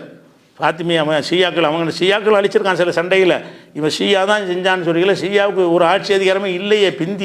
பிற்காலத்தில் அவங்களுக்கு ஆட்சியே வருதுங்க. ரொம்ப முந்தின காலத்துலலாம் எந்த ஒரு ஆட்சி பொறுப்பும் அவங்கள ஹுசைன் கொல்லப்பட்டதுலேருந்து ஒரே சரிவு தான். ஹுசைனை கொன்றாங்கல்ல, அதுலேருந்து வரிசையாக அவங்களுக்கு சரிவு தானே தவிர ஷியாக்களுடைய எதிரின்னு சொல்லக்கூடியவங்க தான் ஆட்சியில் இருக்கிறாங்க பல 100 ஆண்டுகளாக. அவன் ஷியாவுக்கு எந்த ஒரு அதிகாரம் ஆட்சியே இல்லை, அவன் யாரை போய் கொண்டிருப்பான், அந்த மாதிரி விஷயம் இருக்குது. சமகாலங்களில் சில சண்டைகள் நடந்திருக்கு. அது மாதிரி என்ன செய்கிறாங்கன்னா அந்த அவர் சலாஹுதீன் அய்யூப் காலத்தில் நினைஞ்சானா கம்ப்ளீட்டாக இவ்வளோ புகுந்து அவ்வளோ ஷியாக்களையும் கொன்று குவித்து விட்டு அவர் வந்து நினைஞ்சார், அவர் சன்னி ஆட்சியை நிறுவினார்னு எழுதி வச்சுக்கிறாங்க. அப்போ இது இதில் சேரப்போ அவன் தான் கொலை பண்ணாங்க, நீங்கள் தானே இப்போ கொலை பண்ணியிருக்கிறீங்க கொலை. அது ஆனால் ரெண்டுமே மார்க்கத்து கிடையாது. அவர் நம்ம ஆதிக்கத்தை நிலைநாட்டுறதுக்காக செஞ்சுருக்கிறார். அதனால் பழி சொல்லக்கூடாது. வரலாற்றில் வந்து உண்மையை தான் பேசணும், எது நடந்துச்சு அதை தான் பேசணும். அதே மாதிரி வந்து சின்ன சின்ன இடங்களில் அவங்க ஆட்சியில் இருந்திருக்காங்களே தவிர பெருசாகலாம் கிடையாது. இப்போ ஈரான் பகுதியில் மட்டும் என்ன செய்கிறாங்க, அவங்களுடைய ஆட்சி இருந்திருக்கு, அது பல பகுதிகளில் இருக்குது. அதில் சில தாக்குதல்லாம் பண்ணியிருக்கிறாங்க ஷியாக்கள். அவங்க ஆட்சியை கைப்பற்ற நினைக்கும் பொழுது இதில் உள்ளவனையெல்லாம் செய்வாங்க, அவங்க தாக்கியிருப்பாங்க. அவங்க தாக்குன மாதிரி இப்போ சவுதி இப்போ சமகாலத்தில் எடுத்துக்கிறங்களேன், இவங்க எதை சொல்லுவாங்கன்னா சிரியாவை சொல்லுவாங்க. சிரியாவில் இருந்து ஷியாவுடைய ஆட்சி, அதாவது மக்கள் வந்து ஷியாக்கள் கம்மி, ஆட்சி வந்து யார் கையில், அந்த பஷர் ஆசாத் இருந்தார்ல, அவர் கையில் ஆட்சி இருந்துச்சு. ஆட்சி இருக்கும்போது என்ன செஞ்சாங்கன்னா, அந்த அந்த ஆட்சிக்கு எதிராக வரக்கூடியவங்களையெல்லாம் நிறைய கொன்றாங்க. அது ஷியாவாக இருந்தாலும் சன்னியாக இருந்தாலும் கொன்றாங்க, ஷியாவாக இருந்தாலும் கொன்றாங்க. ஆட்சிக்கு எதிராக வந்த குர்திஷாக இருந்தாலும் கொலை பண்ணாங்க. ஆட்சிக்கு எதிராக வரக்கூடிய ஆட்களெல்லாம் கொன்றாங்க என்பது இருக்குது, அந்த வரலாறு இருக்குது. அது ஷியாக்களுடைய ஆட்சியாகத்தான் இருந்தது. அவங்களே இப்போ விரட்டி அடிச்சுட்டு வாங்க, ஆள் ரஷ்யாவோட அடைக்கலமாயிட்டான். இது நடக்கிற அதே காலகட்டத்தில் என்ன நடந்துச்சுன்னு கேட்டால், ஏமன் பகுதியில் ஒரு ஆட்சி இருக்குது. அந்த ஆட்சி சரியில்லைன்னு செஞ்சேன்னா மக்கள் போராட்டம் பண்ணுறாங்க. அந்த மக்களை சவுதி அரசாங்கம் கொண்டு போட்டு குளிச்சதா இல்லையா? இதே சம்பவம் நடந்துக்கிட்டு இருக்கு. அதே நேரத்தில் சவுதி அரசாங்கம் என்ன செய்யுதுன்னு கேட்டால், இப்போ ஆட்சியில் இருக்கிற அந்த சின்ன கூட்டத்துக்கு அவன் சப்போர்ட்டு. அவன் என்ன செய்கிறான்னு கேட்டால், அங்கேருந்து அமெரிக்காவுடைய ஆயுதங்களெல்லாம் வாங்கி கொண்டு அந்த யமனில் கொண்டு போட்டு அவங்க நிறைய பேர் அழித்தாங்க. அதுக்கு பிறகு தான் ஹவுதின்னு உண்டானது. இந்த ஹவுதி உண்டானது எதுக்குன்னு கேட்டால், சவுதிகள் அழித்ததுனால தான் நம்ம தயாராக இருக்கணும், நம்ம ஒரு வலிமையப்பிக்க இராணுவம் மாறணும்னு சொல்லி அவங்க ஹவுதி படைன்னு ஒன்று உண்டானது. எதுக்குன்னு கேட்டால், சவுதி அவங்கள அழித்ததுனால தான். அவ்வளோ பேர் அழித்தாங்க. இவங்க சிரியாவில் ஷியாக்கள் சொல்லக்கூடிய எத்தனை பேர் அழித்தானோ அதில் அவனும் அழிச்சிருக்கிறான். ஆனால் 2 பேருமே கொள்ளைக்கு செஞ்சாங்கன்னு சொல்லக்கூடாது. அவன் எங்கையில் ஆட்சி உங்கையில் ஆட்சிங்கிறதுக்காக செஞ்சாங்களே தவிர, இதில் இந்த கலர் பாசனை நம்பர் பார்த்து பேசுனீங்கன்னா ஷியாக்கள் அழிக்கப்பட்டு ஜாஸ்தி. பொய் சொல்லக்கூடாது. வரல நம்ம ஷியாக்களை எதிர்க்கிறோங்கிறதுக்காக வேண்டி அவன் கொள்கையை தப்புமோ கடைசி வரைக்கும் தப்புமோ இன்றைக்கி வரைக்கும் தப்புன்னு இருக்கிறோம், அது தனி விஷயம். ஆனால் வரலாற்றில் நடந்த நிகழ்வுகளை சொல்லும் பொழுது அவன் தான் அதிகமாக எல்லாரையும் விட அதிகம், அமெரிக்காவை விட அதிகமான மக்களை கொண்டு விட்டானுங்கிறாங்க. இவங்களுக்கு அமெரிக்காவுடைய எத்தனை பேர் அழிச்சாங்கிற வரலாறு அவங்களுக்கு தெரியலை. அதனால் ஷியாக்களில் சன்னிங்கிறவங்க தான் ஷியாக்களை அதிகமாக அழிச்சிருக்கிறாங்க. வரலாற்றை எடுத்துக்கிட்டிங்கன்னா அவங்களோட ஆட்சியை பக்கமே வர முடியாத அளவுக்கு 1200 வரைக்கும் 1300 வரைக்கும் அவங்க எந்த ஆட்சி பொறுப்பும் வர முடியாத அளவுக்கு இருந்தாங்கன்னா ஒழிச்சிருக்காங்கன்னு தான் அர்த்தம். அவ்வளோ ஒழிச்சிருக்கிறாங்க. ஒவ்வொன்றையும் தனியாக பேசுகிறாங்க. ஒவ்வொரு காலகட்டத்திலையும் ஒவ்வொரு வருஷத்துலையும் ஒரு 10 வருஷத்துல என்னென்ன செஞ்சாங்கன்னு பேசுகிறாங்க. அது ஒரு தனித்தலைப்பாக பேசலாம். அவ்வளோ லிஸ்ட் இருக்கிறது. அதனால் அவன் அதை செஞ்சான் இதெல்லாம் பேசவே கூடாது. எப்போவே பேசுகிறாங்க. இப்போ ஸ்டில் என்ன, இப்போ அரசியலில் கூட எடுத்துக்கிறோங்களேன். இப்போ இன்றைக்கி நம்ம திமுகவுக்கு தான் வேறு வழி இல்லைன்னு ஆதரிக்கிறேன்னு வைங்க ஒரு பேச்சுக்கு, அல்ல காங்கிரஸ் ஆதரிக்கிறேன்னு வைங்க. அப்போ காங்கிரஸ் அன்னைக்கு செஞ்சாலும் நினச்சி பேசலாமா? காங்கிரஸ் காலத்தில் அந்த பாகல்பூர் கடவுள் இருந்துச்சு, காங்கிரஸ் காலத்தில் பாபர் மசூதி இடிச்சாங்கன்னு பேச முடியுமா? நம்ம வாழ்கிற நேரத்தில் இன்றைக்கி என்னங்கிறத முடிவு பண்ணணும். கடந்த காலத்தில் எல்லாம் பலது செஞ்சுருப்பாங்க. மனிதன் என்ன செய்ய மறக்கிறவனாக இருக்கிறான். மனிதன் எல்லாம் இப்படி படைச்சிருக்கான்னு கேட்டால், நமக்கு என்ன தான் ஒருத்தன் அநியாயம் செஞ்சாலும் இன்றைக்கி உள்ளதான் நம்ம பார்ப்போமே தவிர 25 வருஷத்துக்கு பிறகு நினச்சிக்கிட்டு இருந்தால் ஒருத்தனோட பேசவே முடியாது. எந்த மனுஷன் நமக்கு எதாவது செஞ்சு தான் இருப்பான். நம்ம அதை மறந்துட்டு சலாமலையும் கையை கொடுத்து போயிட்டு தானே இருக்கிறீங்க. அப்படித்தான் எல்லாம் படைச்சி வச்சுருக்கான். அதாவது சில அநியாயங்கள் நடந்துச்சுன்னு சொன்னால் அது ஒரு காலத்தில் நடந்தது. அவன் எதுக்கு செஞ்சான், இவன் எதுக்கு செஞ்சான்னு நமக்கு தெரியாது. கூட குறை வரலாறுல எழுதி வச்சுருப்பாங்க. இப்போ இருக்கிற விஷயம் என்னன்னு கேட்டால், இப்போ ஒரு நாட்டில் புகுந்து ஒரு அநியாயமாக ஒருத்தனை கொலை பண்ணு நியாயமாக சரியில்லை. அதே மாதிரி இஸ்லாமிய நாடுகளை எல்லாம் மேற்கத்திய கலாச்சாரமாக்கி மதுபானத்தை திறக்க விட்டு ஆடல் பாடல் கூத்து கும்மாளத்தை எல்லாம் அமெரிக்காவுடைய வற்புறுத்தலாம் நல்லா செஞ்சு வச்சுக்கிறாங்க. சவுதி அரேபியா வரைக்கும் புனித மண்ணுங்கிறீங்க. புனித மண்ணுக்குள்ளே சாராயம் ஆறாக ஓடுறதுக்கு யார் காரணம்? அமெரிக்கா தானே காரணம். அமெரிக்காவுக்கு பயந்து தானே அதெல்லாம் செஞ்சு வச்சுருக்கிறாங்க. ஆபாச ஆடை அணிந்து நடக்கலாம்ங்கிறதெல்லாம் அனுமதிக்கு கொடுத்துருக்குறாங்களே, முன்னாடி இல்லாமல் இருந்துச்சு. அந்த அனுமதி எதுக்காக கொடுத்தாங்க? அமெரிக்காவனால தான் கொடுத்தாங்க. அப்போ இப்போ உள்ள நிலையில் பார்க்கும் பொழுது இவங்க இஸ்லாத்தை அழிக்கிறதுக்கு அமெரிக்கா திட்டம் போடுறோம். அதுக்கு இவங்கெல்லாம் துணை செய்கிறாங்க, சன்னின்னு சொல்கிறாங்க. அந்த சன்னியை சேர்ந்தவர்கள் இவங்க ஹமாஸு காசா பகுதியில் உள்ள மக்கள் போராடும் பொழுது அவங்களுக்கு ஒரு உதவியும் செய்யலை, அவங்களுக்கு பக்கபலமாக நிற்கலை. அவங்களை அழிக்கிறதுக்குள்ள எல்லா உதவியும் செஞ்சாங்க. துருக்கியிலேருந்து எல்லாரும் இஸ்ரேலோட கள்ள உறவு வைத்துக்கொண்டு வெளிப்படையான அக்ரிமெண்ட் வைத்துக்கொண்டு அவங்களுக்கு தேவையான ஆயுதங்கள் இராணுவ உதவிகள்லாம் கூட துருக்கி செஞ்சுட்டு இஸ்லாத்துக்கு பேசிக்கிடுவாங்க. எல்லாம் சன்னி தான் அவனு ஓடலாம். அப்போ சன்னின்னு சொல்லிக்கிட்டு சன்னியில் சேர்ந்த ஹமாஸ்காரனை அழிக்கும்போது என்ன பார்த்துக்கிட்டு இருந்தீங்க, துணை செஞ்சீங்க.